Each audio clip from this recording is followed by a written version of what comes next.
work. Trump, the presumptive 2024 Republican nominee, saying that Biden could get the country into a world war. House Speaker Mike Johnson says he'll try to advance wartime aid to Israel this week. The House Republicans and the Republican Party understand the necessity of standing with Israel. We are going to try again this week, and the details of that package are being put together right now. We're looking at the options and all these supplemental issues. Johnson attempting the difficult task of winning House approval for a national security package.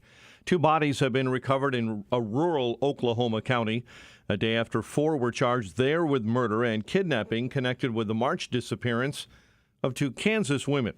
Australian police are examining why a lone assailant who stabbed 6 people to death at a busy Sydney shopping mall, injuring more than a dozen others, only targeted women while avoiding men. Here in Chicago, 11 were shot, including an 8-year-old girl who was killed in what Chicago police believe was gang-related violence on the city's south side. Police updating the number of victims Sunday morning to 11 from 8 the night before. This was not a random act of violence. It was likely gang-related. Regardless of the motivation for this incident, 3 innocent children were struck tonight, and one of them tragically succumbed to her wounds. Father of the victim, Jose Molina, confirms that the 8-year-old girl was fatally shot, while a 1-year-old boy and 8-year-old boy were each shot multiple times, listed in critical condition. A 21-year-old man was shot and killed inside an apartment building overnight. Shooting took place along West 82nd Street on the south side when the suspect entered the building and opened fire. Cubs over the Mariners 3-2. Knicks close out the NBA regular season with a win over the Bulls in overtime, 120-119. Playoffs for both teams are next. Reds roll the White Sox at 11-4. Scotty Scheffler earning another green jacket, finishing on top of the leaderboard at the 2024 Masters. The news, a service of In Grace with Pastor Jim Scudder Jr., now heard Sunday morning at 6:30 on AM 560. A check of traffic and weather on the way next on AM 560. Dr. Sebastian Gorka deciphers the language. And all the stuff that was in my home was in filing cabinets that were either locked or able to be locked. That wasn't true either, was it? That was inconsistent with the findings of our investigation. Those are weasel words. That's Washington speak. Biden was lying. America First with Dr. Sebastian Gorka. Afternoons at 3, right before Sean Thompson at 4 on AM 560. The Answer. Can peace of mind fit into just 3 fruits and 3 veggie supplements? Yes. We start by sourcing the best fruit and vegetable ingredients. We ensure that all our produce meets our rigorous standards in order to give you the highest quality product possible. They are then washed, cut, and put through an advanced vacuum cold process that removes the water using pressure. We then take great care in grinding them into a fine powder. These powdered ingredients are then mixed and encapsulated, locking out air and moisture. The capsules are then bottled and shipped right to your door so you can experience your own personal Balance of Nature success story. I've looked at other supplements out there, and they don't have what Balance of Nature has. Balance of Nature really was the game changer. I'm serious, it works. Go to balanceofnature.com and get 35% off plus $10 off any additional sets as a preferred customer by using discount code Chicago. The IRS finally caught up with Louie. I hadn't paid my taxes in 8 years. I owed the IRS a lot of money. Louie was in deep trouble. We're going to take your house, put a lien on your bank account, garnish your pay. They don't care. They're going to take your paycheck. Louie found out about Optima Tax Relief, the leading tax resolution firm. A-plus rated by the Better Business Bureau, they've resolved over $1 billion for their clients. Optima Tax, they help me. They calm me down. They make me feel comfortable, and I trust them. Louie has a lot to be thankful for. I don't owe the IRS anymore, and I'm able to live a comfortable life, a lot better life. It was because of Optima Tax. For tax help you can trust, call Optima now for a free consultation. Take it from Louie. If you owe the IRS, don't go it alone. Give Optima Tax a call. They can help you. Call 800-965-1433. 800-965-1433. 800-965-1433. Optima Tax Relief. Testimonial from an actual client. Some restrictions apply. For complete details, please visit OptimaTaxRelief.com. This is Dennis Prager. Now you can listen to my show when it's convenient for you and without censorship from big tech. Become a member of the ultimate online community for all things Prager. It's Pragertopia Unlimited. Listen to every radio show over the last 10 years, all commercial free. You can even listen to all my Torah teachings for free. Join today and save 25% off the first year and get a free Pragertopia coffee mug. Go to Pragertopia.com or click the banner at DennisPrager.com. Under the fertile soil that feeds our crops and below the backyard gardens in our cities and towns, underground utility lines carry critical services. They also carry potential danger. By connecting you with utility companies who mark where their lines are buried on your property, Julie has been protecting Illinois residents for 50 years. Contact JulieBeforeYouDig.com and stay safe. JulieBeforeYouDig.com. Don't let a cold, sinus infection, or allergies ruin your day. Breathe easier, sleep better, and feel healthier with Navage. Visit Navage.com, Walmart, Walgreens, CVS, or a store near you. It's 5:40. Let's get an update on the roads. Team Hochberg Traffic Center time. We'll start in the South Loop. Right now, Harrison between Jefferson and Clinton completely shut down in both directions. Shots fired near the Greyhound terminal this morning. Police are investigating. Downtown Upper Wacker between Lake and Couch all closed due to an accident. Purple Line trains delayed. Door problems on a train at Howard. Crews are working to restore the service, but right now nothing is rolling. Chicago's Morning Answer with Dan and Amy continues next. AM 560 Weather Center forecast. Mostly sunny today and warm. High 72. Currently 50 degrees. Skies are clear. Next news at 6. Chicago's Morning Answer continues next on AM 560 The Answer. Now, from the Signature Bank Studios, this is Chicago's Morning Answer with Dan Proft and Amy Jacobson. America First with Sebastian Gorka, weekday afternoons at 3 on AM 560. The Answer. All right, Dan, getting a lot of text messages about that last segment of, would you leave the Masters to watch the birth of your first child? Or even my scenario, your wife is being held hostage and the terrorists are saying you have to double bogey 18. Well, it wouldn't have mattered at that time. You have to quintuple bogey 18 or the wife gets it. What would you do? Yeah, what would you do, Dan? Yeah. So we got a text message from our favorite engineer. My wife was in labor and I was taking construction pictures. Of course you were. And then went home and watched TV. Yeah. Wasn't there? Yeah. Men being men back then. I'll meet you back at home with the kid. Uh-huh. And our own Quinn here, Quinn McCarthy, guess where he was born? His mom, she went into labor. She didn't even make it to a hospital. He became into this world in a janitor's closet at Illinois Masonic Hospital. Wait, he was at the hospital. But they couldn't make it to labor and delivery, and she was breaching, so they just went to the first available room, and it was a janitor's closet. Oh. And now we have baby Quinn. Isn't that crazy? So, yeah. Labor can take days, hours, but it could also be in seconds. And was his dad in the janitor's closet having to endure all this? Yes, he was. No, he wasn't. Yeah, he was. Quinn. He was in the janitor's closet? His dad was with the mom. Well, with her, but I mean, you sit outside and you have a cigar. No, you don't light it up outside in a hospital anymore. Yeah. All right. I mean, I just thought the whole thing, and I think Scheffler was just making a genuine comment about the excitement about being a dad, and if his wife goes into labor, he'll be there at a moment's notice. A moment is ill-defined, though. Moment could be, a couple days, depending on where I am in the Masters at the time.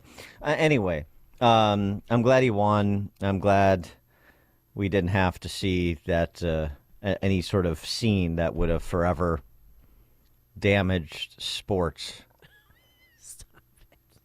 by someone in the lead for the Masters actually leaving to go sit around waiting for his wife to give birth. Okay, we have to turn our attention to the latest developments I mean, generally speaking, with violence in America's urban centers, I know, homicides are on the way down in the first quarter of 2024, and the people in charge know what they're doing, and it's working. I got it. I got the official story. Okay. So anyway, back to reality. Dexter Reed, the individual that was shot and killed after he opened fire on police, that traffic stop that we were talking about all last week when the body cam footage from those 5 officers in the tactical unit that were involved was released. So now there are suits being filed on behalf of Dexter Reed so that his family can get a payday. Is that too cynical? I don't think so. The Tribune looked at some of the court filings, finally making themselves useful. Somebody over there. Reed repeatedly sought legal remedies for his financial, medical, and psychological struggles after he was wounded in another shooting in August of 2021. This Reed's representations in those filings. I'm physically disabled and mentally unstable with PTSD, short-term memory loss, slurred speech, dropped foot in one of my legs, blindness in one eye, shoulder, arm hard to move, weakness and or sensitivity. Court filings that these are representations in court filings he made last year. With all these medical conditions, it's been hard for me to work and or do certain things. Oh. Uh-huh. Is he trying to get on Social Security disability? Well, he filed multiple lawsuits against multiple individuals, none of which went anywhere.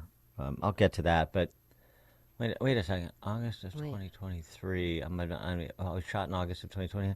He got, as we reported here exclusively, he got a $20,000 PPP loan during COVID for a quote-unquote transportation business. And I reached out to ask his attorney what transportation business, what did he do, and I've not heard back. I bet you haven't. But his attorney, Andrew Stroth, Dexter sustained a serious injury from a family altercation in August of 2021. This was the shooting. He was a competitive basketball player and an athlete, but here we go, his entire life. And after that incident, he spent several months recuperating and rehabilitating from that major injury. The injury was traumatic. It was really traumatic for him. There were no criminal charges, nothing legal. He just got in an altercation. He was shot, and he never fully recovered. And over the past couple of years, the family shared with me, he's been working to recover both physically and mentally.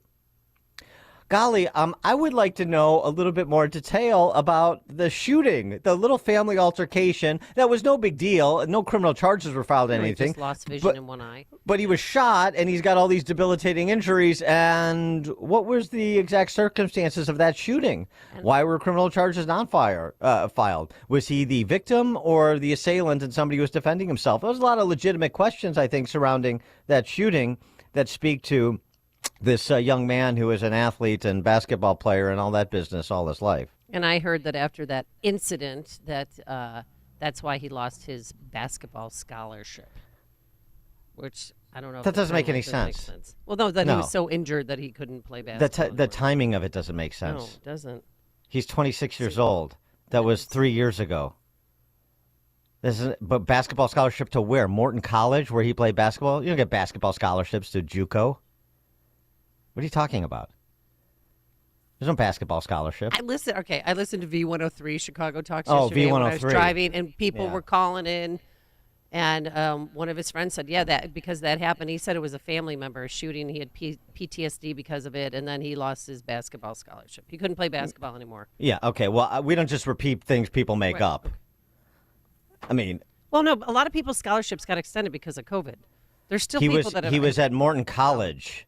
Yeah. He was out of Westinghouse in what, 2018? Yeah. Come on. All right. But how about this family shooting? Hey, if there's a shooting among family members in your family, is that a big deal or no? For me, it would be a relatively big deal, I think. I don't know why weren't police called and they just took him straight to the hospital? No, it wasn't criminal. There's nothing criminal here. It's just somebody shot somebody. Oh. A mutual combatant, Stan? Is that what we're working with here? Yeah, they were right. They were doing a reprisal of Hamilton. 312-642-5600, turnkey.pro answer line, 64636-DA, turnkey.pro text line. Yeah, he's filed suits against the city's finance department, against a former college basketball teammate who did a GoFundMe page for him, and he never gave him any of the money, allegedly, and his former employer, Monterey Security. Wait a second, I thought he was an entrepreneur, and he got $20,000 of taxpayer funds for a transportation business. Sure, okay, never mind. Those were all filed in March of last year, not that long ago. Monterey Security. Those were all dismissed. They went nowhere.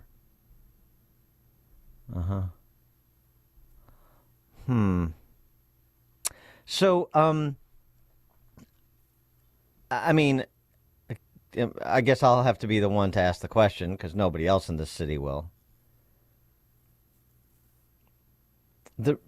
Derek Reed and his family, are they victims of the system? Or are they gamers of the system? Yeah, I'm sorry he's dead, but it was at his own hands effectively. Are they victims of the system? Or are they gamers of the system? I'm getting a little weary of having to pretend that people like Derek Reed, and until I hear more details about this family altercation that led to his shooting, that led to him being shot, that they are gamers of the system. And it's sort of important that you are able to distinguish who's on which side of that ledger. Victims versus gamers who are presenting as victims, because they get paid out. And they will in this case for sure, because the city is just set up to be a racial spoil system. I mean, the mass shooting that Mike Scott's been reporting on in Back of the Yards, where that 11-year-old kid was murdered. No, 9-year-old girl. 9-year-old girl was murdered. And here's her father. At first, I thought it was fireworks, man, but when I saw my daughter laying down on the floor with a bullet in the head, I realized it wasn't fireworks. I tried helping her, but it was too late. She had passed away. 9-year-old girl dead. 1-year-old Yeah. still in critical. 3-year-old boy still in critical, and 8-year-old. 1, 8, and 9. 3 boys, 1, 8, and 9. Gang related. Well, that's what the cop said. Yeah. So this harkens back to something that Terry Hillard said years ago. I'll just never forget. He said, if you have a family member who is a gangbanger, don't invite them over to your house. Don't go to their house. Don't go to events with them. Because if there's retaliation, you'll be caught in the crossfire. And isn't that the truth? I don't think prepubescent kids have much choice in the matter. No, but they're who their parents are. Yeah. So I go back again. So now the grieving father. If Chicago police are right that this is gang related, what am I supposed to how am I supposed to understand this Mr. Molino? How do you want me to understand that? How should we process that? Well, I don't know if he was the gangbanger. The whole family was there, so I don't know who the gangbanger was. So how do you want me to process that? I mean, not that the city really... I mean, this will dissipate into the ether like all of these mass shootings in the next 24 to 36 hours. So really it doesn't matter that much. There's not any processing really going on in Chicago. Generally speaking, with the majority of the residents in Chicago, they don't process anything. They just feel, oh, isn't that terrible? Oh, it's so sad. And then they move on. There's no thinking. There's no processing. There's no making any of determinations, because that would implicate some sort of responsibility to behave differently, at least to think differently. And that's just a bridge too far. I get it. You know, there's that that Atticus Finch line from To Kill a Mockingbird, where he talks about the individual versus the mob. See, the mob doesn't have a conscience, but individuals do. And the line is, individual goes, I'm paraphrasing, individual joins the mob when he wants to take a break from his conscience. Well, that's what Chicago is. Mob. When we say mob mentality, that's what I'm talking about. Nobody has to take any responsibility because the mob moves in unison. Oh, that's so bad. That's too bad. So sad. Oh, that's an outrage. Oh, that's a good person. Oh, that's a bad person. Nobody has to take any ownership of anything. They just feel as a mob and move from feeling to feeling where they reinforce one another as being good people. Good people that are feeling the right things at the moment. All right, now let's move on to our next feeling. That's what will happen here with this Dexter Reed business, with this mass shooting in back of the yards. You think they want to process the majority of the electorate in Chicago? They want to think about Dexter Reed's family? You think they're asking the same questions about that family altercation in which Dexter Reed was shot, but police were not involved because it was, just a shooting among family members? Do you think anybody wants to process what sort of culture exists where the lawyer representing the family sloughs off that sort of altercation involving a shooting the way that he did and wants to completely disconnect it from his conduct since? And I'm not just talking about on March 21st. I'm talking about the retail theft charge last year. And I'm talking about the illegal use of a weapon charge last year. I'm talking about the kind of life Dexter Reed was living. While we're supposed to, oh, that's too bad, so sad, feel for his family when they take their turns at the microphone with their plaintiff's attorneys saying they don't understand why cops, quote unquote, murdered their baby boy. Nobody wants to talk about the possibly fraudulent PPP loan that he took out for a transportation business. Nobody wants to talk about any of it. Because it doesn't fit their narrative. It doesn't make him look good. We got a text message saying the Hoops scholarship reference is part of the calculus of his missed future NBA earnings for a city settlement. Yeah, right. Wouldn't put it past him, yeah. There was a cop murdered in Memphis over the weekend. See if this story rings familiar. Something else that the identitarian mob in Chicago will, if they hear about it, oh, that's terrible. I feel so bad. We need our police. They'll say, all the appropriate phrases you say at a wine and cheese event in Wilmette. Memphis Police Chief C.J. Davis is her name, gives us the update on Friday after the dust settled and one police officer was dead. One suspect was dead. 2 police officers were injured. A total of 3 officers were struck by gunfire. Tragically, one of our officers lost his life. That officer is Joseph McKinney. He was assigned to the range station, Alpha Shift.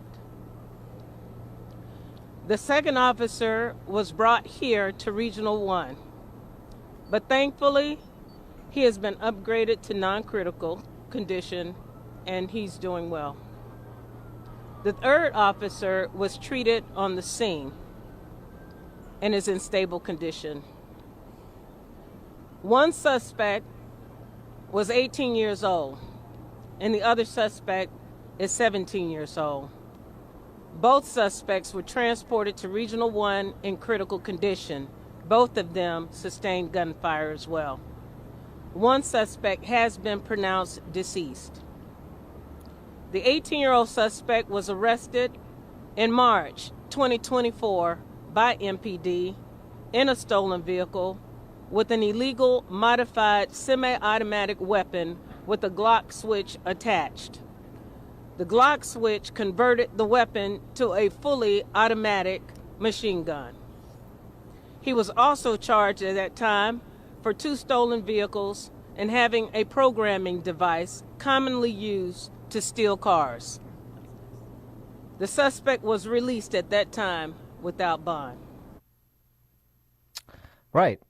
The suspect, the 18-year-old who was shot and killed by police in that shootout in which one police officer was killed and two were injured, had all that artillery that you heard the police chief describe in March of this year, and he walked ROR. And now when police, Memphis police, walk up on what they thought was a suspicious vehicle, they receive a hail of bullets that takes the life of one officer from this guy that was ROR'd back in March. The DA in Memphis, Stephen Mulroy, he ended cash bail because it marginalizes people of color. Soros gave him $300,000. That's his campaign. Those are prosecutors all over the country, including our very own Kim Foxx. And those are the results. But don't think about it, Chicago, the majority of Chicagoans. Just feel your way around with the mob so that you don't have to process any of this. Coming up on Chicago's Morning Answer. At 6:06, CTU is the training center for hating America. 6:06. Mostly sunny, warm, a high of 72 degrees. It is 6 a.m. WIND Chicago. Israel's war cabinet is about to meet. I'm Dave Anthony, Fox News, discussing how to respond to Iran's attack. Israeli media says the cabinet wants to see a response, but they disagree on the timing and scope. Fox's Trey Yingst in Tel Aviv. Almost all the hundreds of drones and missiles were shot down by Israel or the U.S. and our allies. Some got through and damaged an Israeli base. A girl was wounded. The majority of them taken down outside of Israeli airspace, and reports do indicate that were confirmed by Fox News. Around 50% of the ballistic missiles actually failed upon launch. It was a response to an Israeli strike in Damascus, Syria, that killed a top Iranian general. Mohammad Sahadi was responsible for the missile and component shipments to Syria and ultimately into southern Lebanon to be used against Israel in a future war. At an emergency UN meeting, Deputy U.S. Ambassador Robert Wood said, "The Security Council must unequivocally condemn Iran's aggressive actions." President Biden talked to Israel's prime minister, urging restraint to avoid a wider conflict, and the U.S. will not participate in any Israeli response.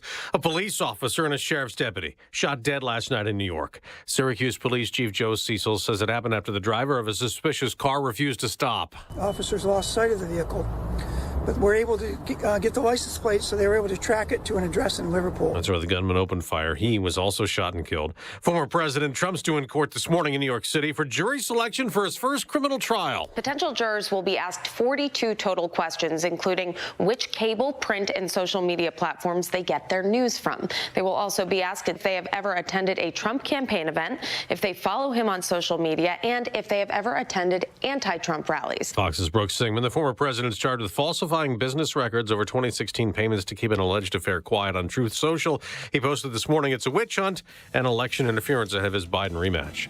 America's listening to Fox News. 50 degrees, 6:02 on AM 560, The Answer, and good morning. I'm Mike Scott. 11 were shot, including a young girl who was killed in what Chicago police believe was gang-related violence on the city's south side. This was not a random act of violence. It was likely gang-related. Regardless of the motivation for this incident, 3 innocent children were struck tonight, and one of them tragically succumbed to her wounds. The victims were standing outside of a family gathering when the gunfire erupted on Saturday. At first I thought it was fireworks, man, but when I saw my daughter laying down on the floor with a bullet in the head, I realized it wasn't the fireworks. I tried helping her, but it was too late. She had passed away. The father of the victim, Jose Molina, confirms that the girl was fatally shot while a 1-year-old boy and 8-year-old boy were each shot multiple times and listed in critical condition. Unofficially, 8 were killed and 42 wounded in violence tied to gangs on the south and west sides, among them a 21-year-old man shot and killed inside an apartment building overnight. A man riding a motorcycle died Sunday evening in a crash with an SUV on the city's southwest side. That crash happened in the 5000 block of South Pulaski in the West Elsden neighborhood. Chicago police say the 46-year-old victim was pronounced dead at a nearby hospital. Oberweis Dairy is filing for bankruptcy. The North Aurora-based company filed papers in bankruptcy court listing more than $4 million in debt to creditors. Cubs earn a series win with a 3-2 rubber match win over the Mariners. While the Knicks close out the regular season with their fifth straight win, Tom Thibodeau's boys topping the Bulls 121-19 in overtime at Madison Square Garden. Now the Bulls get set for the playoffs. The play-in tournament kicks off on Wednesday. Reds roll the White Sox 11-4. Scotty Scheffler, your Masters champion. The news is a service of Remke's Garage. Take it to the experts. Take it to Remke's Garage. The shop at Remke's is equipped with state-of-the-art diagnostic equipment and highly trained technicians. Visit Remke's Garage, REMKES garage.com, and schedule your inspection today. A check of traffic and weather on the way next on AM 560. Mike Gallagher sees an out-of-touch response. What I won't do, I'm not going to treat any of these people with disrespect. Look, they built the country. The reason our economy is growing. So you regret using that word? Yes. You're going to apologize to the killer for calling him an illegal? You're going to claim that men like this monster built our country? The Mike Gallagher Show, weekdays at 9, right before Dennis Prager at 11 on AM 560. The Answer. A great smile can make you feel happy and confident. So when you consciously conserve your teeth, that glowing smile will show through. At Best Dental Group, Doctors Economos, Gavalis, and their staff are ready to help you create that perfect look or maintain the one you have now. Along with general dentistry, Best Dental Group is a multidisciplined practice with an orthodontist, periodontist, and prosthetic specialists on site. They use the newest breakthroughs in dental technology, such as titanium implants, Invisalign clear braces, and laser treatments. Don't let fear get in the way. They can recommend sedation to make your experience as comfortable as possible. Best Dental Group is located in historic downtown Bartlett and is a multilingual office. Call 630-830-4930. That's 630-830-4930. Or visit bestdental.org. Best Dental Group, sharing your conservative values and helping you to conserve your teeth. Let's see, if something costs less, but people are happier with it, that sounds like something to look into, and that is MediShare. Maybe you've heard switching to MediShare to pay for healthcare can save many families up to $500 a month, and that is huge. But it's also true that people are way more satisfied after making the switch, too. The member satisfaction rate for MediShare is double that of the typical health insurance plan. Double. MediShare works, too. It's been around for 30 years. Members have shared more than $5 billion of each other's bills. People love having telehealth and a huge nationwide PPO network. So, yeah, really, you can save a ton and like it better. Imagine being happy with how you're taking care of your health care. So if you're self-employed or part of the gig economy, or you just want a plan you're happy with, you can call right now. You'll get a price within 2 minutes. So see what you can save. This is a very, very smart use of 2 minutes. Here's the number you need. Call 877-64-BIBLE. That's 877-64-BIBLE. 877-64-BIBLE. This is Ed Morrissey of HotAir.com for Town Hall. Remember what Robert Gates wrote in his 2014 memoir about Joe Biden's foreign policy acumen? I think he has been wrong on nearly every foreign policy and national security issue over the past 4 decades, Gates concluded. Well, good news. Biden's streak remains unbroken. Last week, Biden demanded that Israel unilaterally declare a 6 to 8 week ceasefire in Gaza without even mentioning the hostages held by Hamas. In doing so, Biden gave Hamas a clear signal to remain firm on its maximalist demands and to hold the hostages, including at least 5 Americans, indefinitely. Biden lashed out at Benjamin Netanyahu for his mistakes in continuing the fighting, but the vast majority of Israelis support both the war and an assault on Rafah to destroy Hamas. For that matter, the vast majority of Americans do as well, and 2/3 in a recent Harvard-Harris poll oppose any ceasefire in which Hamas does not release all the hostages. Here's a better proposal. Biden should shut up for 6 to 8 weeks about Israel. I'm Ed Morrissey.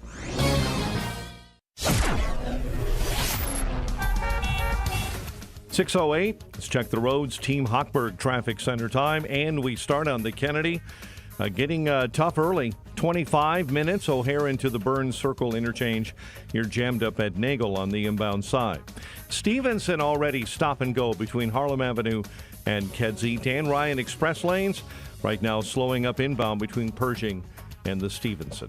Chicago's Morning Answer continues next. AM 560 Weather Center forecast with Steve Williams. Today, mostly sunny, warm. High today, 72. Cloudy tonight, low 49. Periods of rain, thunderstorm, breezy day tomorrow. The high 65. Clouds and breezy. Showers on Wednesday. High Wednesday, 67. I'm Steve Williams on AM 560. The Answer. 50 at O'Hare and at Midway. Chicago's Morning Answer continues next on AM 560. The Answer. Now, from the Signature Bank Studios, this is Chicago's Morning Answer with Dan Proft and Amy Jacobson on AM 560. The Answer.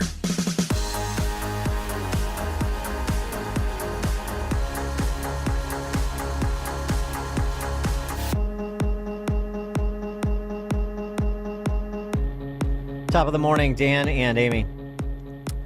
I want to continue on police for just a second because I want to connect it to some other goings-on among the base of the new Marxist Party. Because you're about to hear some comments that I'm sure some Democrats would repudiate, just like they would repudiate the anti-Semitism of an AOC or an Ilhan Omar, Rashida Tlaib, all the Socialist Spice Girls. But I'm sorry, when you throw in with that party, and that is the feature of the party, the identitarian vitriol is the feature of that new Marxist Party that used to be called the Democrats. How much of it is a feature? You can repudiate the death to Israel, death to America rap all you want, and then watch the president that you supported in 2020 and probably will again alter American foreign policy in the direction of Hamas and its sponsors like Iran to appease a domestic political audience. And you tell me they're not connected. That's not really that's not who we really are. Okay, Highland Park. Okay, Glencoe. You tell yourself that. Go ahead and lie to yourself. I mean, you lie to yourself about all sorts of other topics. You might as well continue it. That's fine. It's your right as an American to lie to yourself. And nobody does it better than Chicagoland residents. But if you don't mind, we'll just go ahead and point it out and present the evidentiary case for those that may be persuadable. Abby Phillip, CNN, interviewing Cornel West's VP candidate, his running mate. All this fanfare with Nicole Shanahan, RFK Jr.'s running mate. What about Melina Abdullah? A lot less fanfare. I mean, I know Cornel West is going to barely register a blip when it comes to actual votes. But hey, if CNN and the cable news networks care enough to platform him, as they have for so many decades, because, he's an Ivy League academic, then why not dig into his running mate? Well, I guess to her credit, Abby Phillip on CNN did. Melina Abdullah is the former head of Pan-African Studies at California State University. She is also the co-founder of Black Lives Matter LA chapter. Oh. And here's her views on police.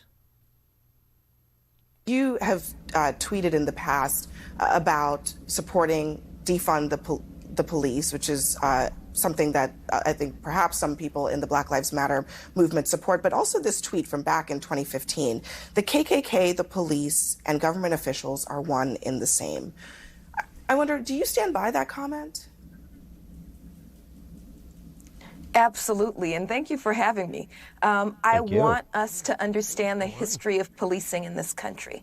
And so Twitter doesn't allow you to give a whole history of policing in this country, but in a few sentences, we can just confirm that there is no historian that I've ever come in contact with who disputes the fact that policing in this country hails from slave catching.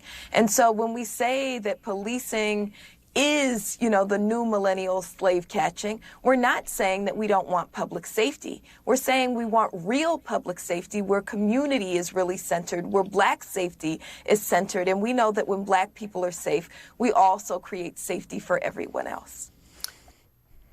Right. KKK, cop, same thing. Policing emanates from slave catching, and it persists on that shore to this very day. Thank you. Wow. I appreciate the candor. Miss Abdullah, vice presidential running mate of Cornell West, career academic. Oh, but that's not even what most Black Americans think, Dan. I know.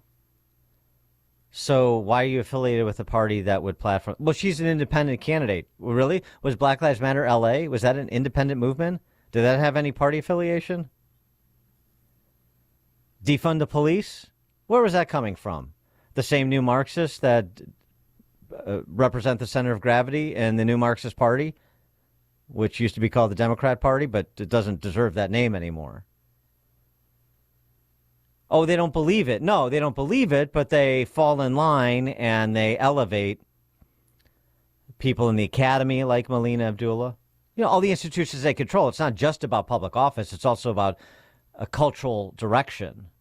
It's also about the justice system, the people that have been underwritten into prosecutors' offices. We just talked about another one in Memphis, another Soros prosecutor. Let a guy go that had what they would otherwise call weapons of war, but he walked ROR, and then he was involved in a cop killing over the weekend in Memphis. Let him go ROR 2 months ago. Not even. Month and a half ago. But there's no dots to be connected here. There's no responsibility to be distributed. That's the one thing the left won't redistribute, responsibility. 312-642-5600, turnkey.pro answer line. 64636DA, turnkey.pro text line. So the individuals like Miss Muhammad, I mean, you see them out in the streets right now. You think that the defund the police apparatchiks that were attacking people at restaurants, shutting down expressways, doing all the things that you're seeing now from the alleged pro-Palestinian protesters, really pro-Hamas protesters, Hamas sympathizers. It's the same people. It's the same philosophy. It's the same maturity. It's the same party. I'll give you an example.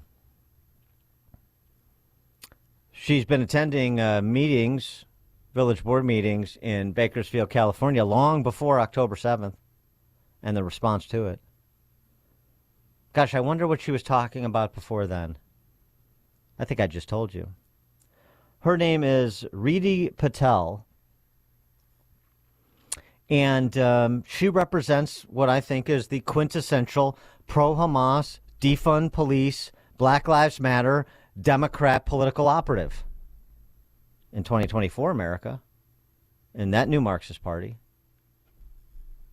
Hi there, my name is Riddhi Patel. I'm here to speak in support of the City Council introducing a ceasefire resolution, specifically the one United Liberation Front has drafted. I don't have faith that you'll do this. You guys are all horrible human beings, and Jesus probably would have killed you himself. And the thing is, though, it's very clear to me as someone who's been an organizer for the past couple of years that none of you care because you guys don't care about anything happening in Palestine or any other country where oppression occurs because you don't care about the oppression occurring here. And I understand that you guys are all horrible people, but the thing is, 2,300 people being evicted in the last year, those are votes. And you guys, those are votes to win here in Bakersfield. And while you guys parade Gandhi around as a Hindu holiday called Chaitra Navratri starts off this week, I remind you that these holidays that we practice, that other people in the global south practice, believe in violent revolution against their oppressors. And I hope one day somebody brings the guillotine and kills all of you motherfuckers. The increased criminalization for no need other than you don't like when people come and hold you guys accountable for introducing ceasefire resolutions, because the only escalation in violence has been by you all. And so there's no need to continue. In the last 5 years I've attended city council meetings, there's never been metal detectors, there's never been more cops. The only reason you're doing it is because people actually don't care if you guys don't like them, and they're actually resisting, so you want to criminalize them. So regardless of whether you elect people into office, they'll backstab you, they'll let you die, and for that reason, you guys want to criminalize us with metal detectors, we'll see you at your house. We'll murder you. Next speaker, please. Oh my. Lance, followed by Kev, followed by Valeria. Ms. Patel, that was a threat. Yep. What you said at the end, and so the officers are going to escort you out and take care of that. Arrest her, throw her in the jail.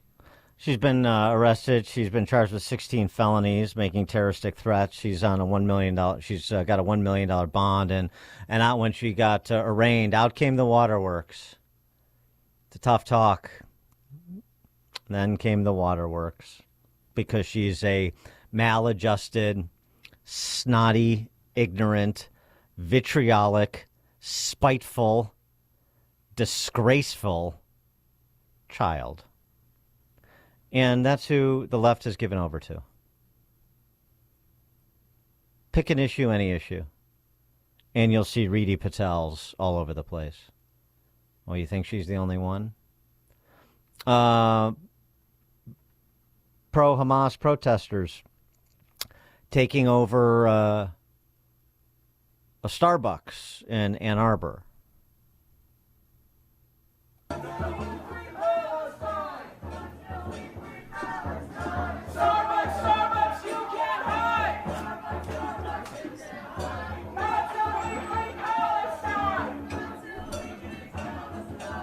Oh, they didn't stop at the Starbucks in Ann Arbor. Then they went over to Springfest and shut that down, and announcing a day of striking and whatever the hell in Ann Arbor on the campus of the University of Michigan, of course. As you can hear, there's a protest going on right now.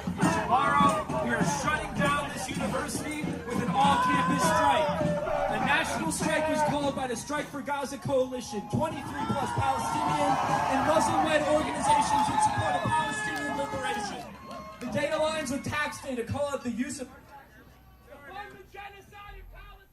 I mean, and you see the video, too. This poor girl's, in a nice white spring dress, playing the guitar, singing, and they just jump up on stage, take the microphone. Yeah, well, who's platformed them? We defer to them. Finally, the city council in Bakersfield had enough. 5 years, apparently, of listening to Reedy Patel making thinly veiled threats, and then she couldn't control herself and made a more formal one. Now she's being prosecuted. But you defer to these mobs, and then isn't it terrible? They're taking over the Starbucks. They're taking over Springfest. They're shutting down the campus. They're shutting down Lakeshore Drive. They're bothering me in my workplace. They're bothering me outside of my kids' recital. They're bothering me when I take the family out to see a show. Well, you don't want to do anything, and you still don't. And they do. They're motivated. The motivated versus the unmotivated. Always a bad matchup for the unmotivated. And just wait till the DNC. I mean, they had a gathering over the weekend where they said, the march on the Democratic National Convention is going to be the largest mobilization of Palestinians in the country. Oh, well, first of all, it's not Palestinians. It's not just. No, it's more than white chicks. This group is indistinguishable from what you saw representing Black Lives Matter, from what you see representing Antifa, from what you see with pea hats on running around the mall after Trump was elected. Indistinguishable. You think that these are siloed groups? They represent different interests? Solidarity and marginality. We've only been talking about it for the better part of a decade. That's the play. The oppressed throwing off the chains of their oppressors. That's their rap. And by the way, speaking of the DNC piece of it, they're in training right now, actually. They are. Yep. 300 activists crowding the basement of Teamsters Union headquarters over the weekend here in Chicago. Right. To hear organizers from all over the country describe their plans to disrupt the DNC. We also have CTU making their offices available. Of course they are. Because you got to train people up. Yeah. You got to train people up for the revolution. And just in case there's a snitch in the room secretly recording them, I think everyone's wearing their COVID masks because in this video, everyone has one on. Yeah, that has nothing to do with snitching. That has to do with brainwashing. Shabir Rizvi, he's a member of the anti-war committee of Chicago. He's was there to instruct the apparatchiks in attendance how to say death to Israel and death to America in Farsi. Well, not say it, shriek it. Yeah. Shriek it, because that's what they do, shriek, everywhere they go. So I'm going to teach you a chant in Persian that you can use if you ever encounter those Zionist freaks, whether they be Iranian or whatever, all right?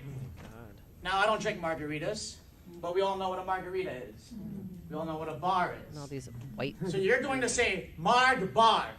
Marg bar. Marg bar Israel. Marg bar Israel. Marg bar Israel. Marg bar Israel. Marg bar Israel. Marg bar Israel. Thank you. What does that mean?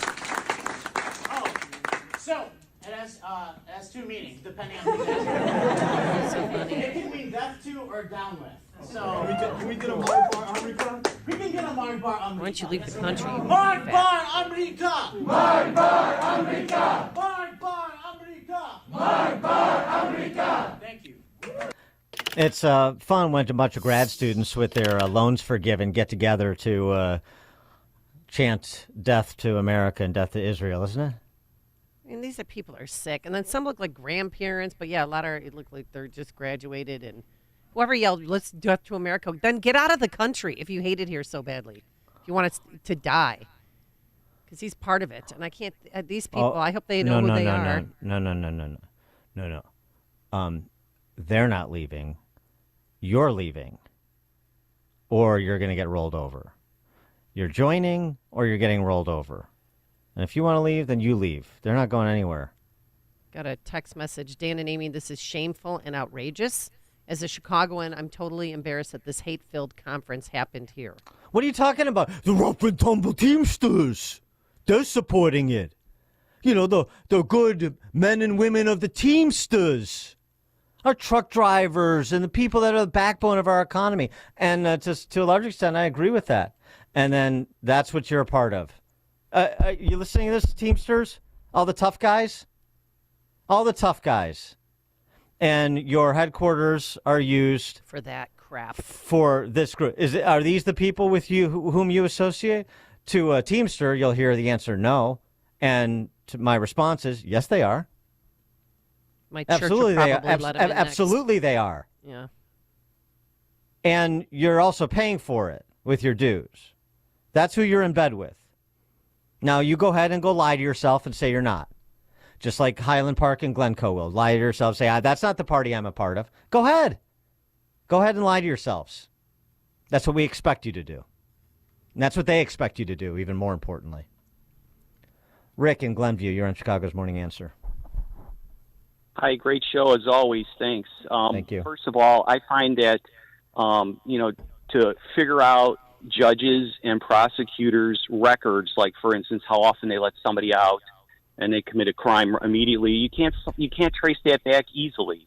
And secondly, I think the United States of America and our representatives, our stance should be that Hamas, since it's a terrorist organization, should unconditionally surrender, and we should help the people over there by getting them a decent government. Yeah. Okay. I'm bored with both. The point about reporting on judges and prosecutors. Yeah, we need to do a better job of it.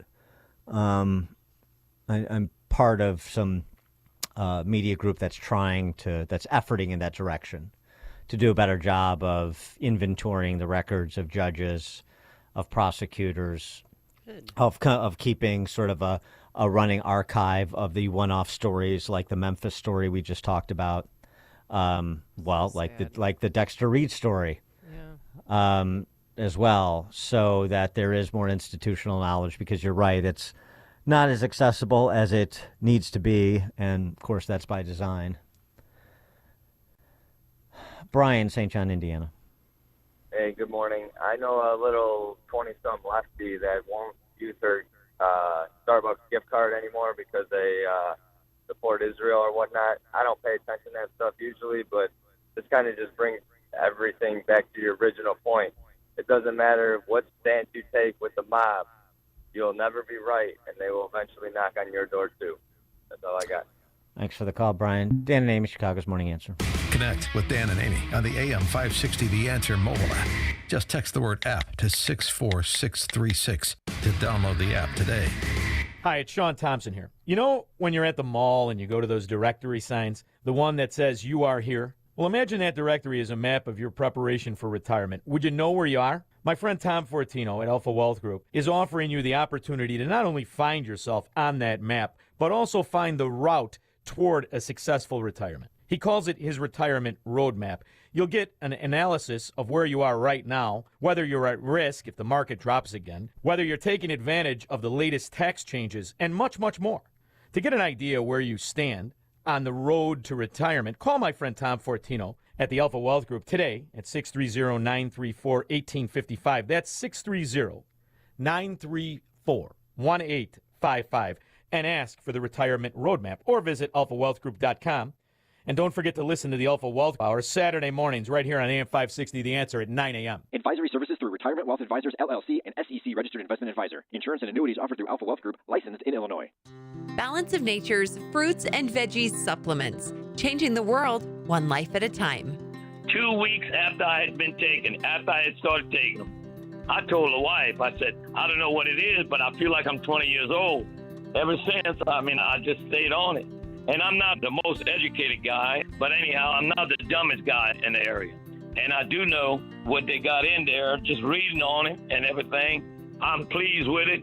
Anybody I speak to, I convince them right away that give it a try. Call 1-800-246-8751 or go to balanceofnature.com and sign up as a new preferred customer.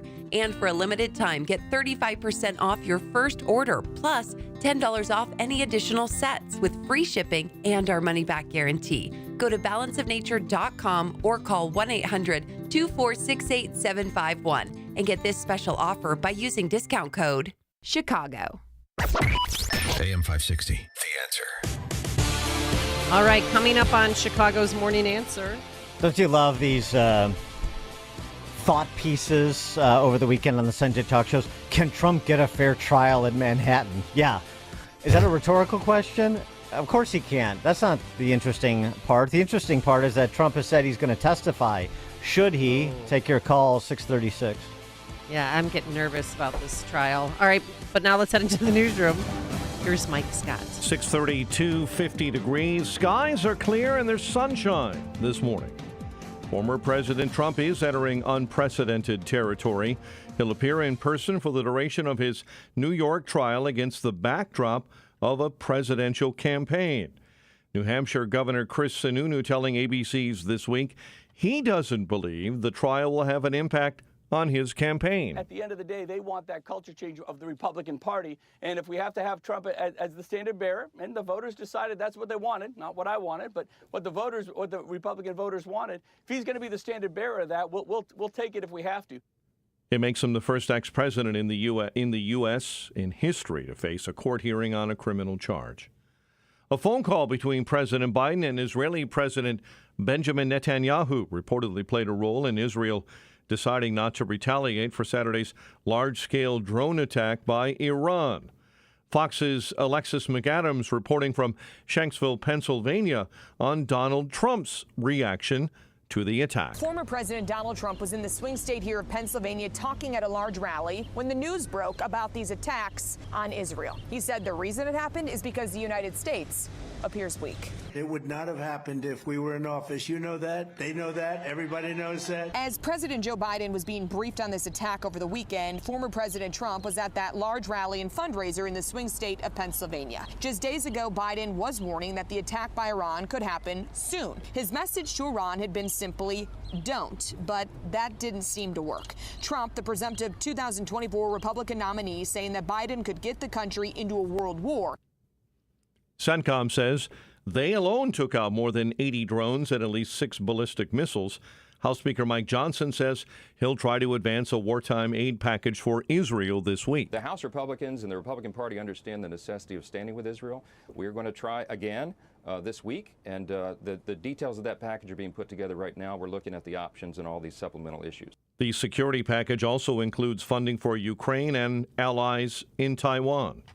Mayor Brandon Johnson will ask the City Council Budget Committee for $70 million today to help care for many migrants who cross the border illegally.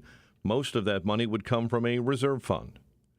A concealed carry license holder this morning exchanged gunfire with the suspect outside a Greyhound bus station.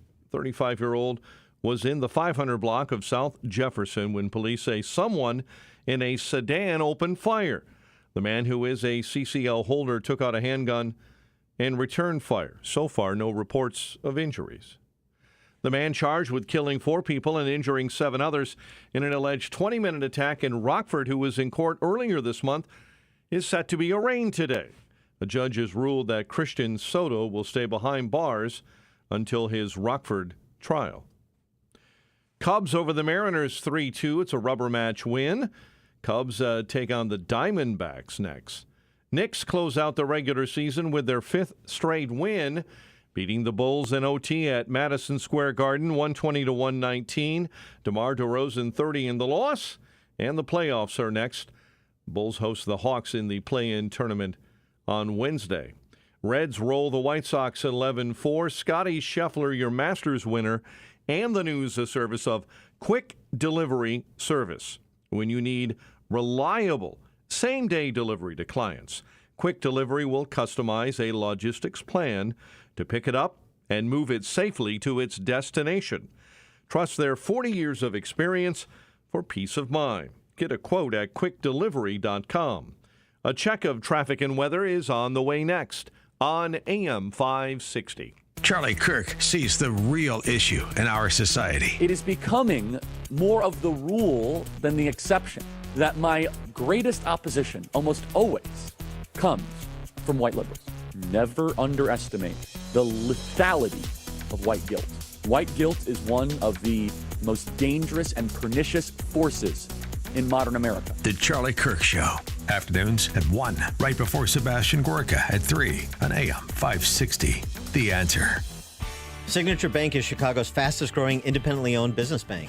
It's a bank where relationships still matter. Signature Bank knows your name and your story. I'm Dan Proft, and I know this because Signature Bank is my business bank. I'm Frank Vance, co-owner of Egan Vance Insurance Agency on Chicago's Northwest Side and a customer of Signature Bank.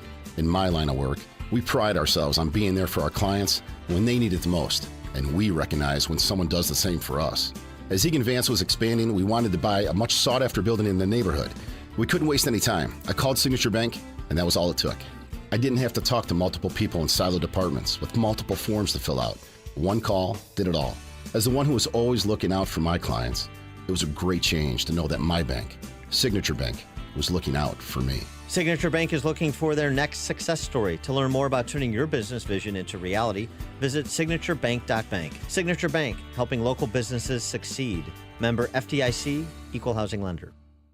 Fraudulent tax returns due to identity theft increased by 30% in 2023. If you're in a bind this tax season, LifeLock can help. Their U.S.-based restoration specialists are dedicated to helping solve identity theft issues, and all plans are backed by the $1 Million Protection Package, which means if you lose money because of identity theft, LifeLock will reimburse you up to the limits of your plan. Help protect your information with LifeLock. Go to LifeLock.com and save up to 25% your first year with my name, Clay, as your promo code. And Doug. To celebrate everyone who's customized and saved hundreds on car insurance with Liberty Mutual, we got a savings siren that goes off every time someone saves. There it is! It's a really... more savings, which really... Okay, a lot of savings. Little annoying now. Will you stop saving for 5 seconds? Only pay for what you need at LibertyMutual.com. Savings may vary. Underwritten by Liberty Mutual Insurance Company and affiliates. Excludes Massachusetts. Liberty, liberty, liberty, liberty. Balance of Nature's fruits and veggies supplements. Changing the world one life at a time. 2 weeks after I had started taking them, I told the wife, I said, I don't know what it is, but I feel like I'm 20 years old. Ever since, I just stayed on it. And I'm not the most educated guy, but anyhow, I'm not the dumbest guy in the area. And I do know what they got in there, just reading on it and everything. I'm pleased with it. Anybody I speak to, I convince them right away that give it a try. Call 1-800-246-8751 or go to balanceofnature.com and sign up as a new preferred customer. And for a limited time, get 35% off your first order, plus $10 off any additional sets with free shipping and our money-back guarantee. Go to balanceofnature.com or call 1-800-246-8751 and get this special offer by using discount code CHICAGO. Now there's a simple, easy, and effective way to clean your nose and protect your health. It's called Navage. Navage, available at Navage.com. 6:40. Let's get an update on the roads. Team Hochberg Traffic Center time. It's a service of Indeed.com. Interview and hire candidates all from one place. Indeed's interview tool lets you schedule and conduct virtual interviews right from their website. Indeed.com/credit. In Burbank this morning, report of an accident, 79th and Sayre in the cleanup stages. Reagan, I-88 already jammed up this morning eastbound between Roosevelt and the Tri-State. Sweeping up problems on the Bishop Ford inbound between Sibley and 130th. Disabled vehicle has been pushed onto the right-hand shoulder. Chicago's Morning Answer with Dan and Amy continues next. AM 560 Weather Center forecast. Sunny and warm today, 72. Clouding up, 49 overnight. Not as warm tomorrow with rain and maybe a thunderstorm and a high of 65. Currently clear and 49 at O'Hare. Your next news update is at 7, and Chicago's Morning Answer continues next on AM 560, The Answer. Now, from the Signature Bank Studios, this is Chicago's Morning Answer with Dan Proft and Amy Jacobson. If you're looking for the latest news, insight into what it means, and the sharpest opinion, there's only one station in Chicago where you can turn, and it's this one. We're AM 560, The Answer. Top of the morning, Dan and Amy. So Trump and his legal team tried earnestly to push off this Michael Cohen trial in Manhattan that starts today. Jury selection begins today. So it is moving forward, and in all likelihood will be adjudicated long before the November 5th election. Yeah, he's going to have to be in court 4 days a week for the foreseeable future. They said the next 2 or 3 months. So the question is, not can he get a fair trial? It's more like, is there any chance that you'll have 1 or 2 jurors that, even if they don't like Trump, they just can't abide this miscarriage of justice and will hold out and precipitate a mistrial, at which point any retrial would happen after the election. That's a possibility. Probably more likely that it gets convicted of something given the jury pool and the judge, the conflicted judge, and the conflicted prosecutor, and this whole kangaroo court. The whole damn thing is out of order, to borrow from Al Pacino and Justice for All. That's a more likelihood, but it's possible. It's possible there's, one or two or three stout Americans that won't participate in this legal charade, that have some respect for the justice system, more so than many of the stakeholders in Manhattan. So should Trump testify? Well, we've had this question before. When should Trump speak and when should he not speak? How about in his own defense? 312-642-5600, turnkey.pro answer line. 64636-DA, turnkey.pro text line. He's itching to testify. Of course he is. But it's always... You plan to testify in your trial in New York? Yeah, I would testify, absolutely. It's a scam. It's a scam. That's not a trial. That's not a trial. That's a scam. If you read Jonathan Turley, if you read Andy McCarthy, if you read the legal, they said there's not even a case there. That's election interference by the Biden administration. They actually took their top guy, one of their top guys, put him into the DA's office to run it, and it's a shame. What they have done is incredible. It's election interference, and it's got to stop. It's a third world country. This country's never done it. But you read Jonathan Turley, you read Andrew McCarthy, you read the legal scholars, every single one of them said that whole thing is a scam. It's not even a crime. And what they're doing...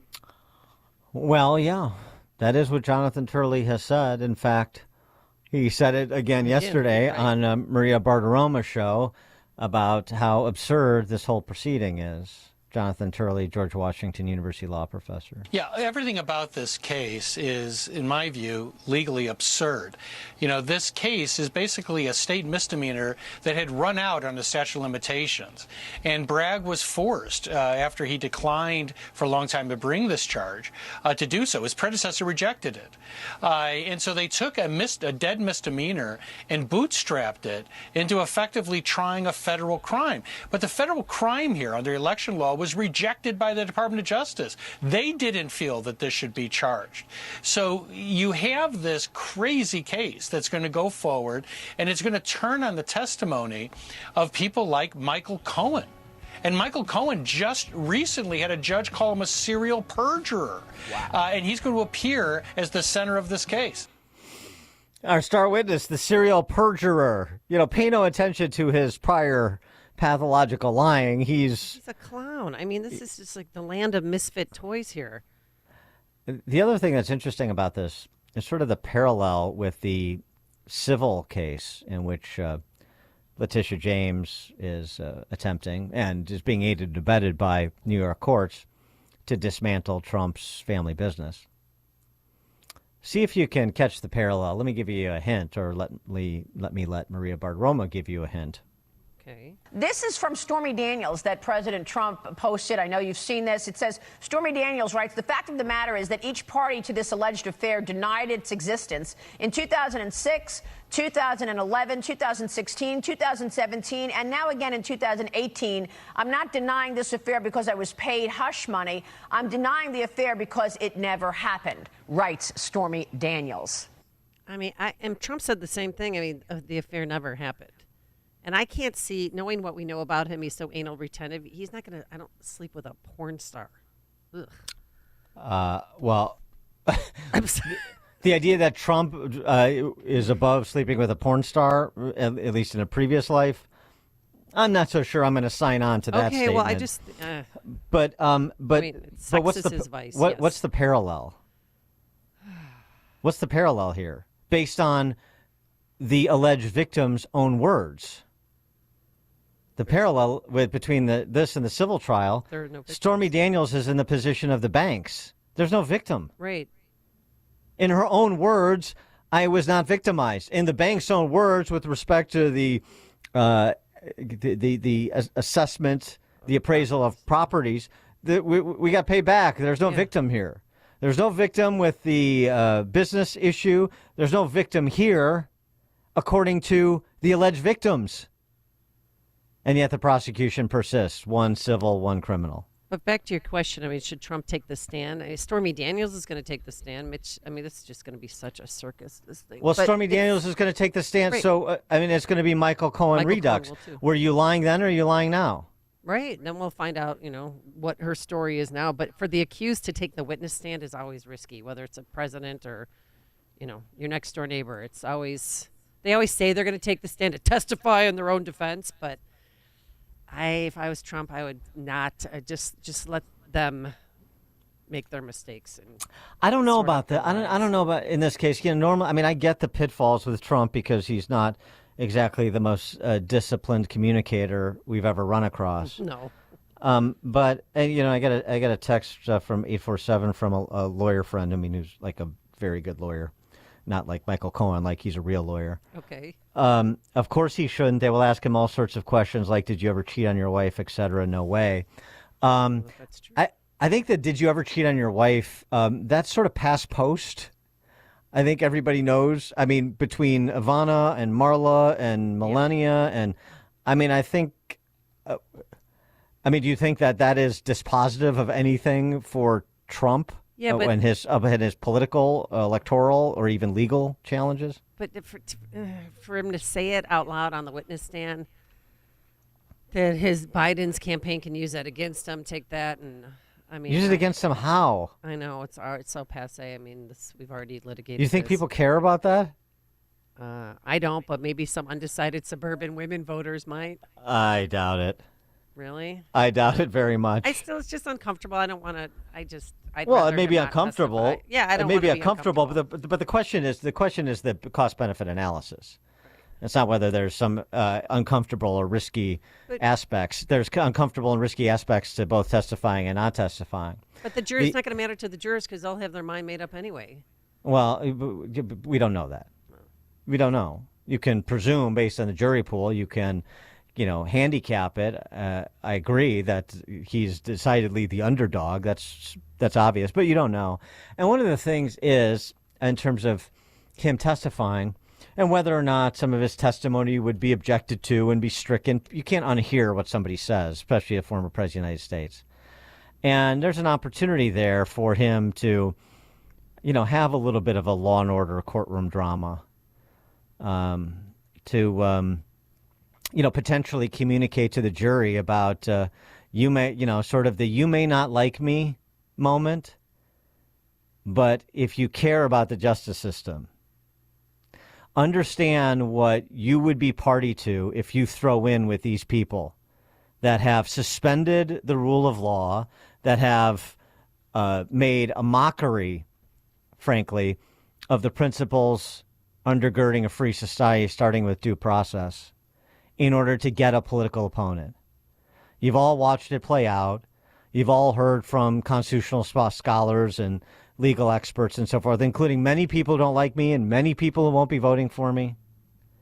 And just understand something. If you're a party to this, you're going to essentially do more damage to America than you're ever going to do to Trump. Some moment like that may be of particular value in this case because, I don't want to be a proponent of jury nullification, but this isn't a fair trial. And I think that whether his legal representatives could do it, but there's nobody better positioned to deliver some facsimile of that message than the Trump himself. So that's why I would be pretty open-minded to the prospect of the former president testifying in a way that normally, particularly a witness like him, I would agree with the professional lawyers. 312-642-5600, turnkey.pro answer line, 64636DA, turnkey.pro text line. Corey in Woodlawn, you're on Chicago's Morning Answer. Good morning, Dan. Good morning. And how do we fight this type of tyranny? We can't beat him at the box. We got thousands of mail-in ballots from Zuckerbucks. How do we fight these guys? That's the thing I'm so frustrated about. We can get out, we can vote all day long, but these guys, they're all over the place. Thank you. Yeah. And one thing. Thanks for the call, Corey. What I heard in church, he'll just pardon himself. I go, no, you don't understand. The president has no authority to pardon state crimes. So he can get anywhere if he's convicted to, probation to 1 to 2 to 4 years on each count in state prison. And that would be the ultimate interfering with elections. Well, first of all, for anybody who's, even if it was if the federal issues, the J6 or the classified docs case, you say, oh, he could just pardon himself. What kind of statement is that? So do you think, first of all, that's assuming he wins the election. Right. But secondly, so you don't think he's guilty, but he could just pardon himself even if he's wrongly convicted? I mean, when somebody says he could just pardon himself, what are they trying to communicate? It's no big deal if he gets wrongly convicted? Yeah. I do. I think it's their way of processing it, like the lefty way of... Their way of defending something that is indefensible. Because they know, everybody knows, these are trumped up charges, that everybody knows they changed the laws in some cases just to go after him. Well, yeah, you Such just a heard, witch hunt, my God. You just heard Jonathan Turley go through chapter and verse on this case in Manhattan specifically, where this is, Bragg's second bite at the apple and all the other federal prosecutors who declined and so forth. I mean, it couldn't be any more obvious. Lewis, Southside. Good morning, Dan. Good morning, Amy. Donald Trump, he says he understands. He said that when he was at the convention for Black Republicans, he said this. He said, they are treating me like they treat you. What he was referring to is that the only thing they want to do is get him in the system. And they have done that with Letitia James. They got him in the system. Now they want to do it with Alvin Braggs, get him in the system. And then they want to do it with Fonnie Willis, get him in the system. Donald Trump has no political correctness. He's raw. He's going to speak what he says. The judge had already warned him. Don't say anything. If you say anything, we going to get you for contempt of court. If he just shut up and just sit down and let his lawyers talk, all this will go away because they have no basis. All this is falling apart because it's just like the people, Turley and all them said, it has no basis. Thanks for the call, Lewis. Yeah, it doesn't have any basis, but yet here we are. So if you're Trump or just an outside observer, do you trust the system to produce the right result, even though we're this far along where the system has not produced the right result? So how can you trust that somehow this poisonous tree will bear edible fruit at the end? John in Palatine. Hey, Dan. Good morning, and Amy too. Listen, I have a question. If Dan, per your solid argument, if Turley and the legal scholars are saying that there's no merit to this case, and the Justice Department would not even take it up, then how then can legally it even proceed? Can't the law profession, in terms of being lawyers and judges, see that there's no merit here and end it in and of itself? It seems like malfeasance to proceed. Thanks for the call, John. Well, right, but you have a process. And in that process, you have prosecutorial discretion, which Alvin Bragg exercises, and prosecutors have wide berth on that. And you have motions to dismiss, to change venue, to force the judge to recuse himself, and those were all denied. So that's the process. Is the judge conflicted? Should he recuse himself? Yes, he is. Yes, he should. He's chosen not to. The grounds for appeal? Sure they are. Does Trump have, regardless of outcome now, does Trump have, well, obviously he wouldn't appeal an acquittal, but does this give Trump grounds for appeal, great grounds for appeal on a conviction? Sure it does, but that's after conviction, and that's really what they want. They don't care if it's overturned on appeal because they're not interested in justice. They're interested in providing messaging ammunition for the Democrats. Convicted felon, convicted felon, convicted felon, convicted felon. We get to say that for as long as that conviction, if one were to be obtained in Manhattan, stands. So we have processes, but, they're processes set up by imperfect men. And now you have processes set up by imperfect men being manipulated by malign men and women in the interest of politics, not justice. Dan and Amy, Chicago's Morning Answer. Hear about the big stories of the day, then talk about them right here on Chicago's Morning Answer on AM 560. The Answer. Fraudulent tax returns due to identity theft increased by 30% in 2023. If you're in a bind this tax season, LifeLock can help. Their U.S.-based restoration specialists are dedicated to helping solve identity theft issues, and all plans are backed by the $1 Million Protection Package, which means if you lose money because of identity theft, LifeLock will reimburse you up to the limits of your plan. Help protect your information with LifeLock. Go to LifeLock.com and save up to 25% your first year with my name, Clay, as your promo code.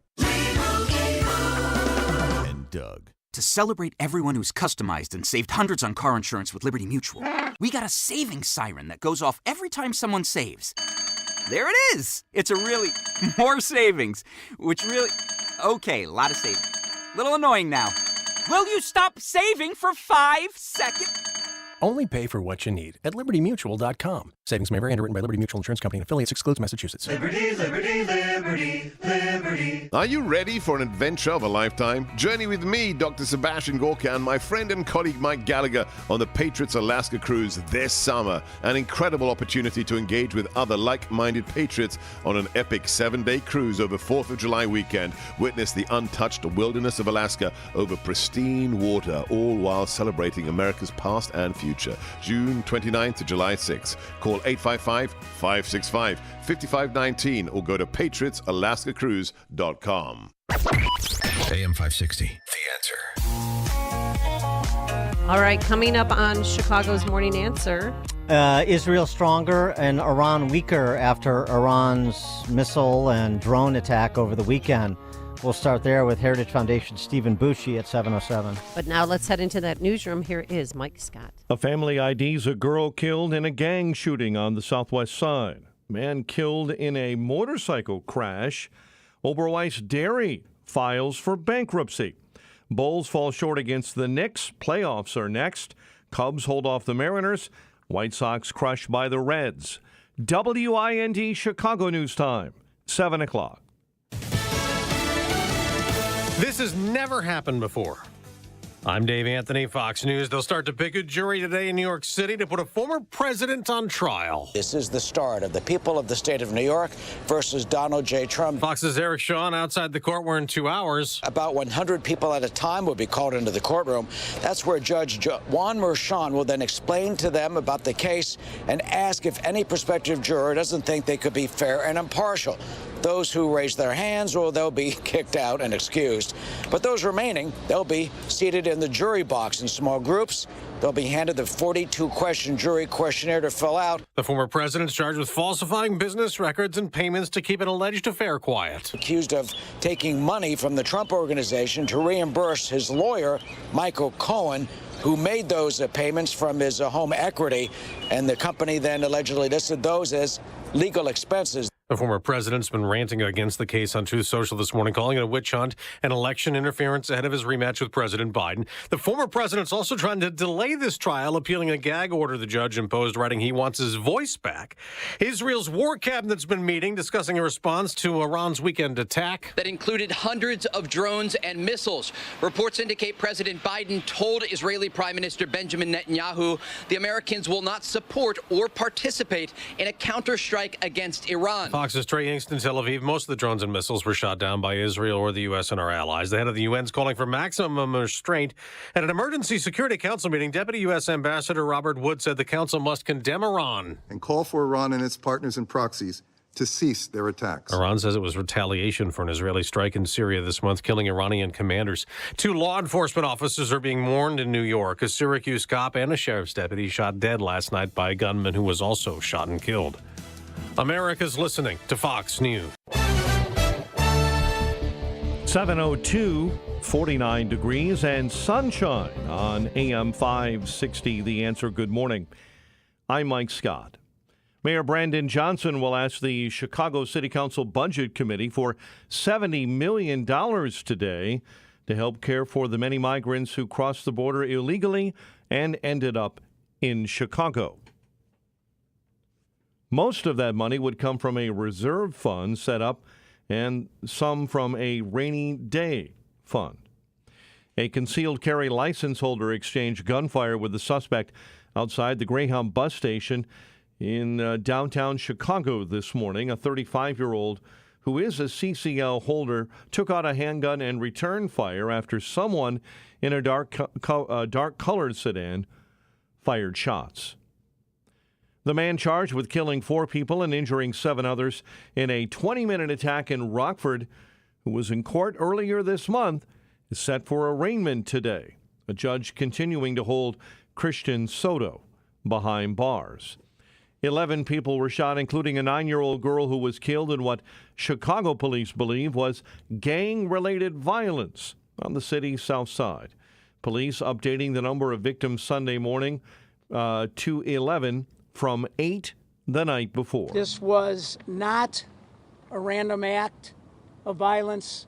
It was likely gang-related.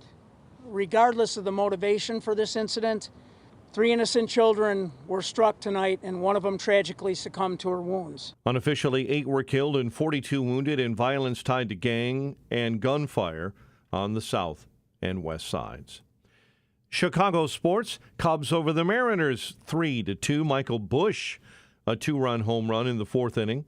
Knicks over the Bulls 120-119 in overtime. The Bulls next play on Wednesday in the NBA playoffs play-in tournament.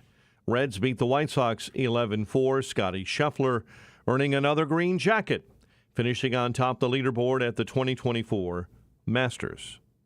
The news, a service of Del Bacchio Marchetti Group of Ant Properties, Christie's International Real Estate.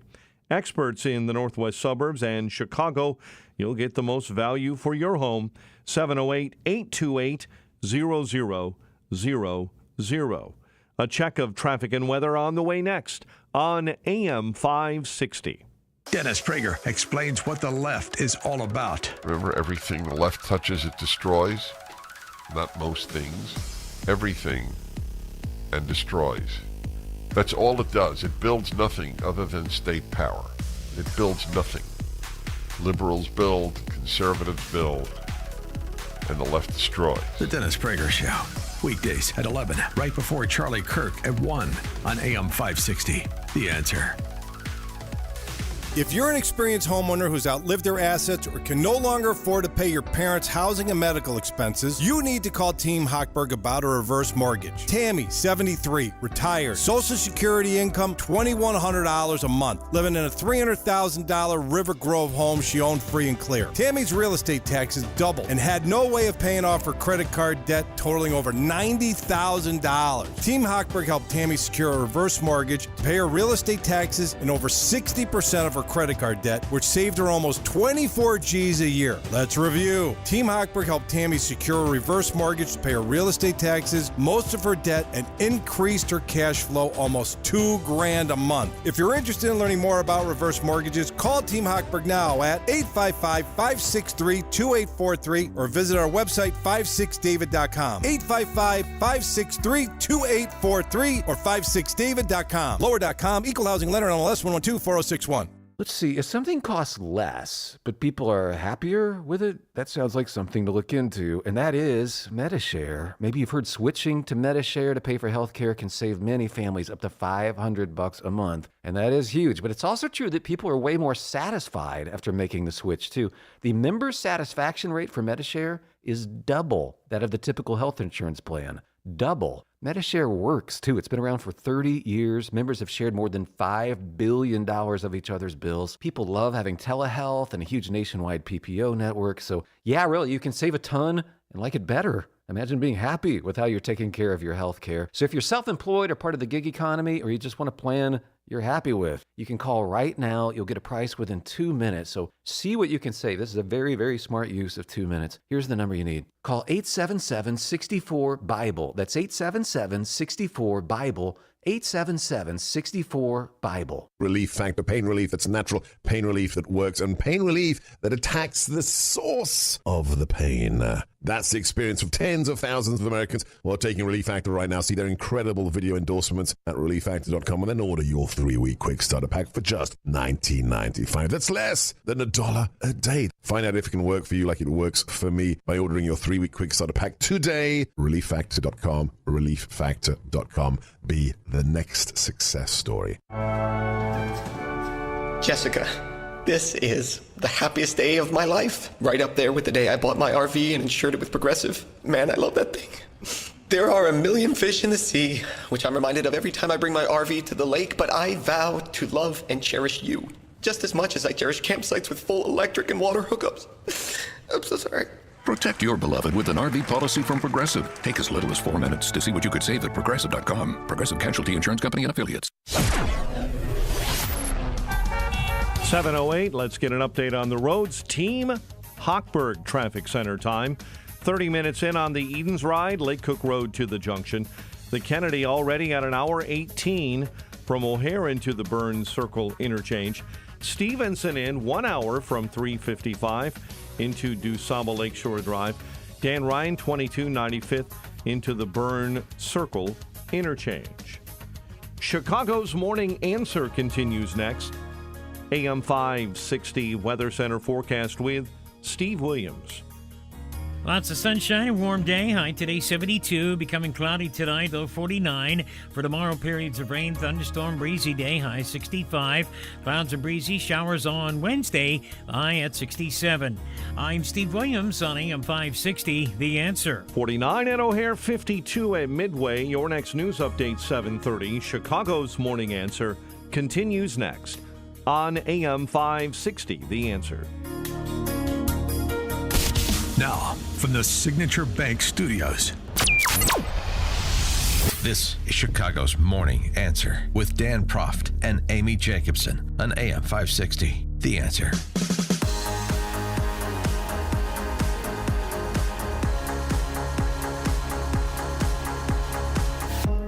Top of the morning, Dan and Amy. With respect to the Iranian attack of Israel over the weekend, it's a lot here. We have to go back to at least 2020 because this was part of the debate during the presidential race.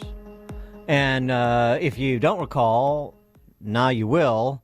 This is what the big guy said at the time of Trump, the incumbent. The world has changed because of what Trump has done. And the American people, including independents and some Republicans, know how bad he is, know how much he's misrepresented, know how he's getting close to getting us in a war.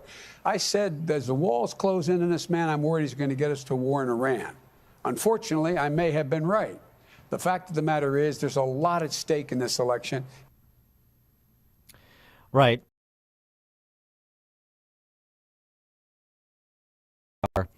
The Monday after a weekend effort by Iran to attack Israel and further destabilize the Middle East, when under Trump we were having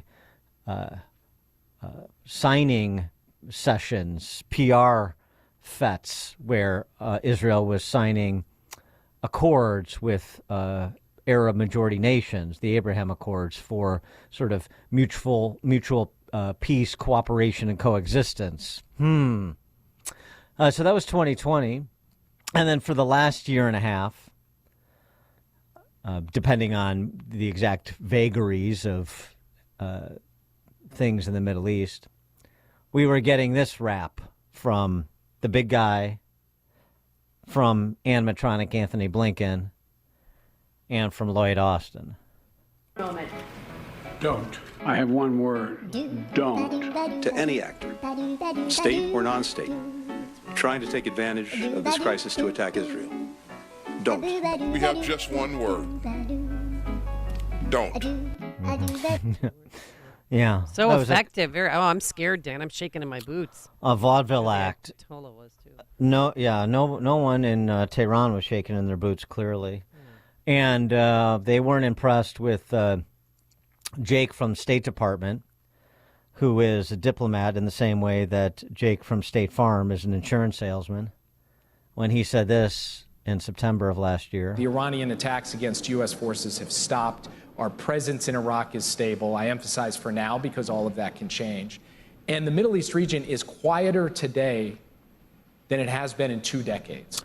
He was right about one thing. That can change, certainly, once the implications of your policies.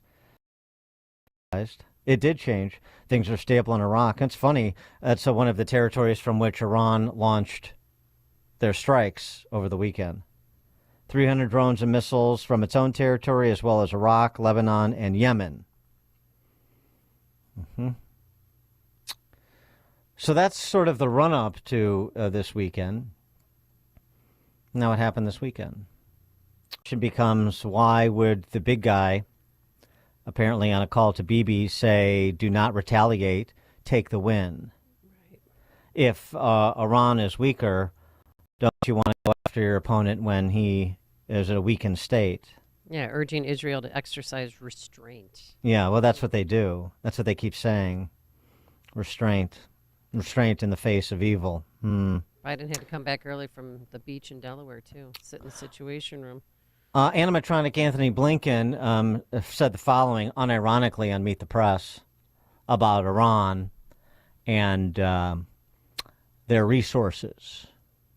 What do you say about the argument that money is fungible? So Iran may have known this money is coming and used other funds to help fund this attack that happened. Iran has unfortunately always used and focused its funds on supporting terrorism, on supporting groups like Hamas, and it's done that when there have been sanctions. It's done that when there haven't been sanctions, and it's always prioritized that. If it's always prioritized that, the obvious question is then why would we give them a red nickel? So why has this administration not only transferred billions of dollars, unfrozen billions of dollars in Iranian assets that go to fund terrorism, in your own words, but then also enriched Iran through our energy policies, the same way we have Putin, because we're so busy transforming our economy into one powered by windmills and solar panels that the rest of the world is buying oil from our enemies and natural gas. Germany just teamed up with Russia. Oh, great. Oh, well, the ding battery that constitutes the hosts of these Sunday talk shows don't ask such impertinent questions, so we don't know what animatronic Anthony would say to that. Just walked right into the buzzsaw. Iran always uses every dollar they have to fund terrorism. And thus, why are we financing Iran, directly and indirectly? The sky that was lit up over the weekend, we're financing both sides of it. Why don't we pick a side? John Kirby, the aforesaid, you heard from General McKenzie, got it exactly right. Well, he may have the outcome exactly right. But this next piece, John Kirby was on with Jen. Let it cook, Dan. Facky. Over this concern. Immediately it turned to the concern of Israel's retaliation against the lead state sponsor of terrorism in the world. Because we don't want the region to go up like a Roman candle. Well, what scenario would precipitate that? Why would Iran think it can do the things it's done? Financing October 7th, retaliating for the Israeli strike on its embassy in Damascus. Why would they think that? What can they do if Prime Minister Netanyahu just says, I know you said take the win, I'm not going to do that. I'm going to do additional action. Well, obviously, that would have to be his call. He's the elected Prime Minister of Israel, so he'll have to make those decisions in concert with the war cabinet. What we need to do, and what we will continue to do, the president will do, is make sure we've got the resources in the region to continue to defend Israel, as we did last night and as we have done since the 7th of October. But also make sure, and we get caught up a lot, and it's easy to, about the troops in Iraq and Syria and the threats from the proxies, and those are real threats. But we also have broader regional concerns there in the Middle East, broader national security interests. And the president is keenly focused on making sure that the Iranians and everybody else knows we take those interests seriously as well. And we'll do what we have to do. And we'll hold Iran appropriately accountable, as we have. The last 3 years, more than 500 sanctions against Iran and their destabilizing activities. Yeah. Iran really has felt the sting of the destabilizing, of punishment for their destabilizing activities. I mean, that is just bull jive. So why would Israel and Bibi, I mean, I know why, because of the military aid, but listen in terms of strategic advice to an administration that has put them in this position. I mean, there's intelligence failures on the Israelis' part, too, obviously, with respect to October 7th. But everything since, the middling rhetoric, if not outright hostile rhetoric in the direction of Israel, including from leading lights of the left like Elizabeth Warren, who are accusing Bibi and the Israelis of genocide, well, that'll be muted for a few days now, won't it? For more on all of this, to help us unpack it, please be joined by Stephen Bucci, served America for 3 decades as an Army Special Forces officer and top Pentagon official. He is a visiting fellow in the Heritage Foundation's Allison Center for Foreign Policy Studies now. All right, Stephen Bucci, what do you think of the response and what you think of the prospect of, to my question, if Iran is indeed weaker, as these experts are saying, well, now would be the time to make them even weaker still, wouldn't it? Well, yeah, that's one way to look at it. The key point, though, is not what you and I think about it. It's what do the Israelis think about it? And, you know, the Israelis need to make the decision as to what's in the best interest for them and for their people. Is it to hit Iran now that they've shown the stuff they have is pretty weak sauce and go for it? Or is it to play it cool, wait a little while, maybe hit them in a different way at, a week or two down the road? I don't know the right answer to that. To be honest with you, though, the right answer is not listen to Joe Biden, because it does not have Israel's best interests at heart. That is pretty clear.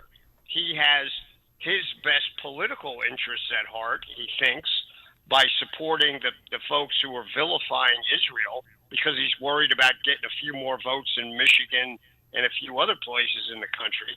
And Blinken has showed himself to be, at best, a tepid supporter of Israel, and at worst, someone who's himself and his minions are taking active steps to hurt Israel's security position. And the admiral there, he swings like the wind. Sometimes he says stuff that makes sense, and the next minute, literally in the same announcement, as you pointed out, he's talking nonsense. So right now, I don't know if it's the right thing to hit him back immediately, but it's darn sure not put handcuffs on Israel and tell them they can't hit back. And if they do, we'll take some action against them or won't support them. That's just wrong. Well, maybe now's the time, if not to do something formal in the direction of Iraq, maybe publicly remind the Biden administration, if Republicans are recalcitrant, to that, if you could stop providing cash to the mullahs in Tehran, that would be helpful, too. Then we wouldn't have to retaliate. If you'd stop financing them, we'd appreciate that, number one. And then number two, turn their attention back to Rafah and the task at hand of doing their best to pull Hamas out of the region, root and branch. That I agree with you 110%. We should right now stop sending a dime to Iran, and if we can get control over any of the money that we've already transferred to them, I doubt we can, but if we can pull that back, they should pay a price for what they did. This was not even a proportional response for what happened with the killing of those generals. The Iranians are masterful negotiators.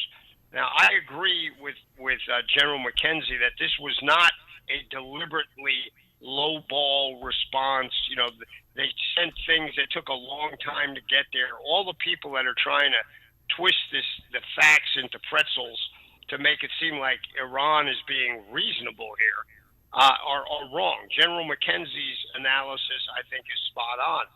They threw what they thought was going to be a knockout punch at Israel. Right. And it didn't work. The Israelis, with the help of us and some of our other partners, knocked it out of the sky, literally, and protected their country, and now the mullahs are going, crud. That didn't work. Right. What are So, we gonna do since now? they failed miserably, do you think they're going to strike again sometime soon, like within the next 24 hours? They just called it a tie. The Iranians just said, "Oh, it's a tie. All right, we retaliated for what you did in Damascus, so let's call it a tie." So if they're trying to call it a tie, I mean, that's what I'm saying is per the general that he's right that they're weaker, and that's a sign that they're weaker. And this is my point to say, well, maybe there's things that can be done in a subterranean way to weaken them still, even as you're publicly refocusing on Hamas. Yeah, absolutely. That is a good potential option for them. It's not a slam dunk that that's the way Israel will choose to go. But again, the point is that this is an Israeli decision, not an American Joe Biden decision, who somehow thinks Israel is suddenly our colony, has got to do exactly what we say. That's not what you do with partners. And when partners don't agree with you, you don't automatically cut them loose and say, we're not going to help you in any way, shape, or form. That's being a backstabber, not being a partner. And that's what we're seeing with the Biden administration. This is their true attitude towards Israel. Let Israel hang out there. They breathed a sigh of relief that, Israel has not launched nukes at Iran yet. But now they're trying to get them to back down completely. But I agree with you. Rafah, that operation should be kicked off pretty much immediately. The other proxies around the region, if Israel can hit them and hit them hard, I would do it. And I would deliberately target as many IRGC Quds Force advisors with those proxies as they can get. Not just the generals, but the folks down there showing them how to do things, working their intelligence.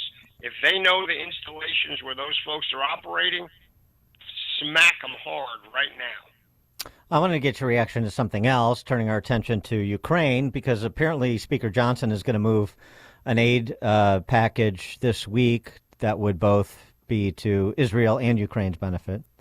He may have some problems in the House on the Ukraine piece, but nonetheless, that's what's being telegraphed. Here's a J.D. Vance over the weekend, senator from Ohio, of course, talking to Tapper and explaining his opposition to more aid to Ukraine. I want to get your reaction. Take a listen. No, look, my solution to the problem is to rebuild our own country. The reason that we're in this position, Jake, is because we're stretched way too thin. We're stretched way too thin. And the number of weapon systems that we need, the Ukraine needs, that Taiwan needs, that Israel needs, and we can't do all of these things at once. So when you're stretched too thin, you've got to focus and you've got to rebuild your own country. Let's take just one of those weapon systems that we're talking about, 155 millimeter artillery shells. The Russians currently have a 5-1 advantage over the Ukrainians. The Israelis will need this stuff. The Taiwanese need this stuff. And of course, America needs this stuff. Can we possibly fight all of those conflicts at once? No, the math just doesn't make sense. So what we should be doing is with Ukraine, encouraging them to take a defensive posture, not these disastrous counteroffensive the Biden administration has been promoting. The counteroffensive is within Ukraine, though. The counteroffensive is within Ukraine. They're not seeking land from Russia. And in fact, just today... I'm not passing judgment on the morality of what they're doing. Of course, it's their territory, Jake, but you have to acknowledge military reality on the ground. If they're going to waste a ton of money, a ton of lives, and a ton of ammunition on a counteroffensive strategy, but a defensive strategy might actually work, we've got to choose the strategy that might actually work. Stephen? I would respectfully disagree with the senator. I think we should be supporting Ukraine. I think his view of the effect of allowing Putin just to keep what he's got now is he's lowballing. He does not understand the effect that's going to have on a mind like Putin's 6 months down the road, a year down the road, when he says, okay, they let us keep what we had, we got the rest, we got the recoup, and now we're going to go for the next round. I think that is far more likely than if we say, okay, Vlad, you can keep what you got, let's just be nice. That is the exact same thought process that Neville Chamberlain had.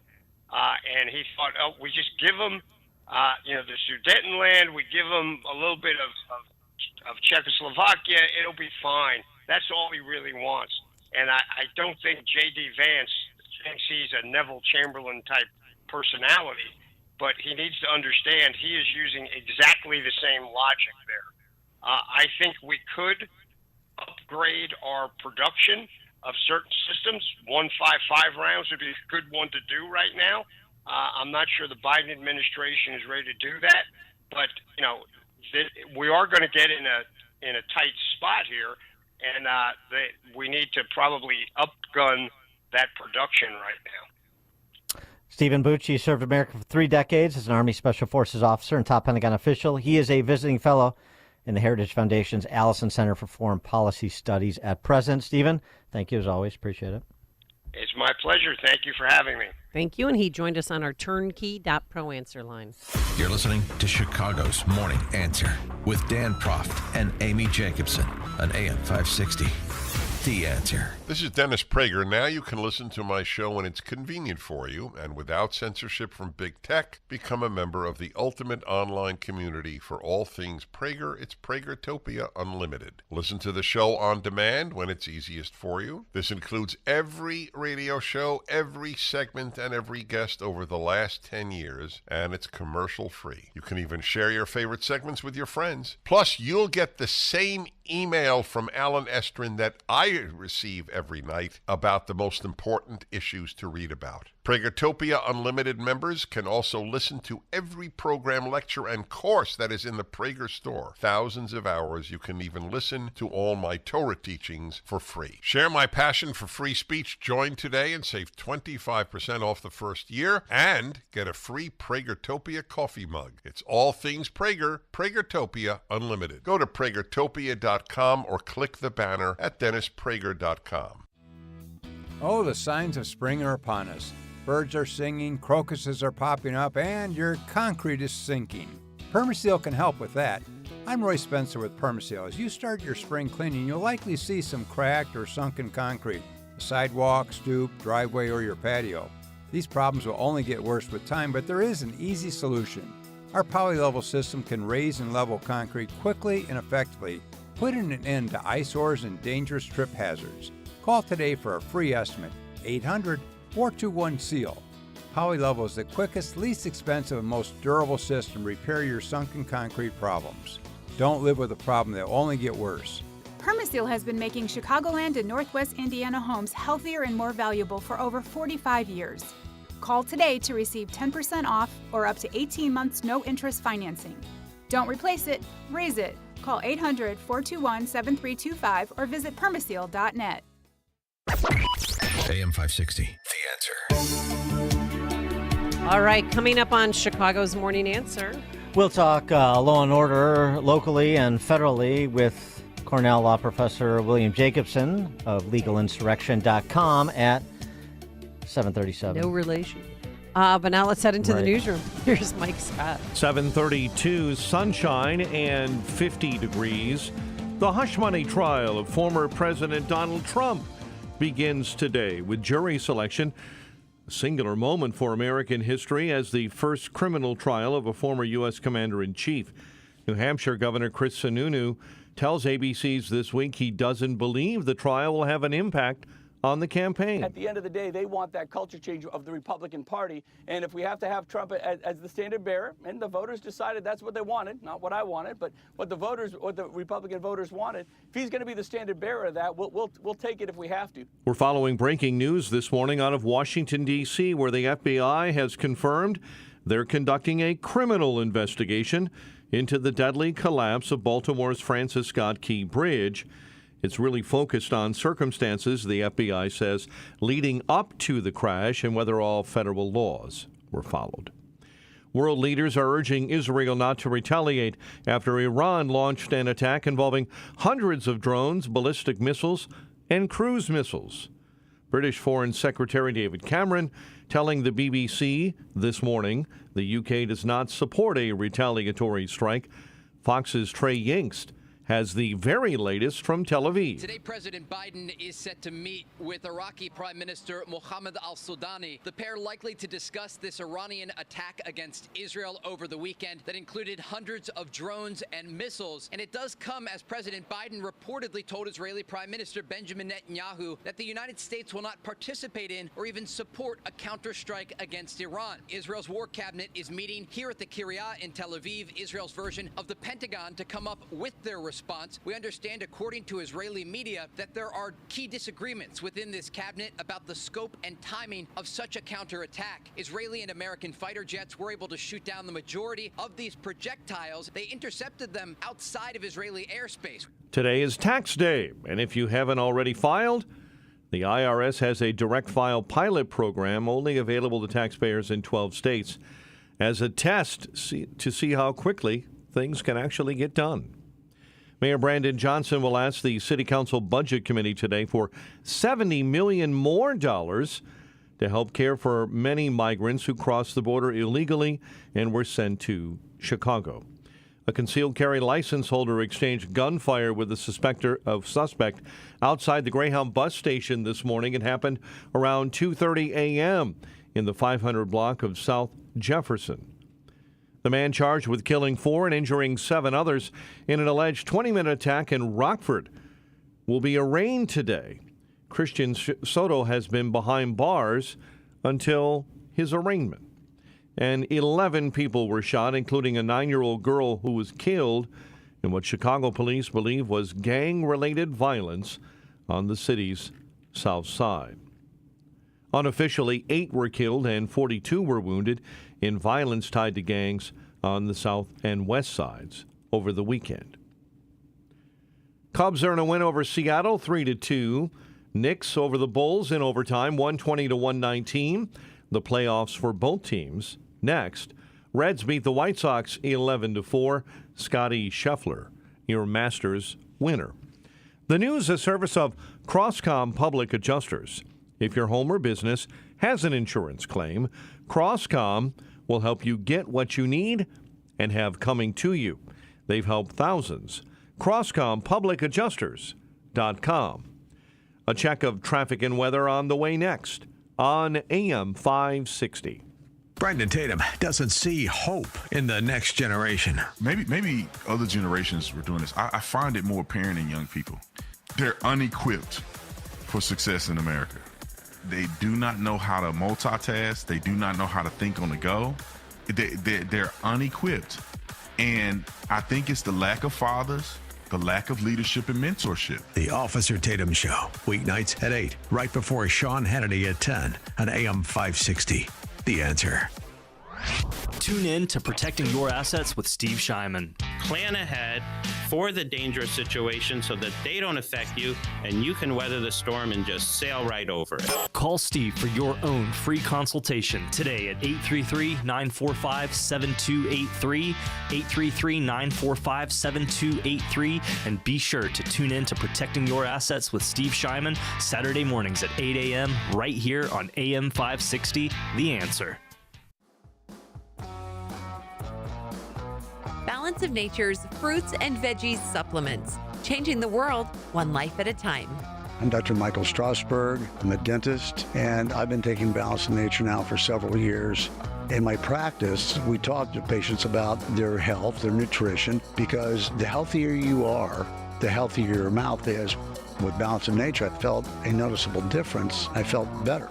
Anytime you can feel better, I don't care what age you're at, that's a big plus, big plus. Call 1-800-246-8751 or go to balanceofnature.com and sign up as a new preferred customer.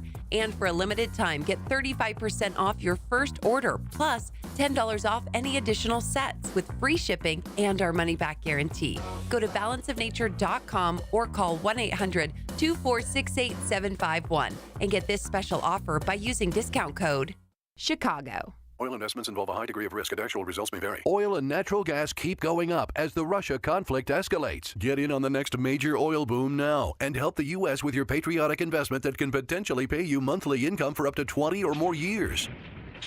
That's the sound of a producing oil well and the sound of a smart investment. If you're an SEC-accredited investor and have at least $25,000 liquid now, you can take advantage of Encore Energy's projects and a huge tax savings for this year. If you invest in oil and natural gas, you're allowed to write off nearly 100% of your investment in the first year. Goldman Sachs is projecting oil to go up to $100 a barrel, and natural gas is the fuel of the future and trading at record prices. Call 800-287-6691. Encore Energy is a major investor and experienced operator in its core area of operations. Call now and learn how to deduct 100% of your investment and create 20 or more years of potential monthly income. Call 800-287-6691. That's 800-287-6691. Don't let a cold, sinus infection, or allergies ruin your day. Breathe easier, sleep better, and feel healthier with Navage. Visit Navage.com, Walmart, Walgreens, CVS, or a store near you.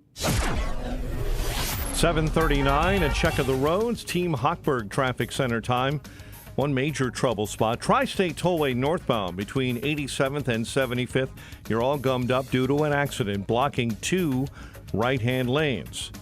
I-57 and the Bishop Ford jamming into the Ryan merge. The Ryan, 35 minutes, 95th into the Burns Circle interchange. Chicago's Morning Answer with Dan and Amy continues next. AM 560 Weather Center forecast. Sunny and warm today. High 72. Currently 49. Your next news update comes your way at 8. And Chicago's Morning Answer continues next on AM 560. The Answer. Now, from the Signature Bank Studios, this is Chicago's Morning Answer with Dan Proft and Amy Jacobson. Only the biggest stories, only the biggest guests, and only the biggest opinions. This is AM 560, The Answer.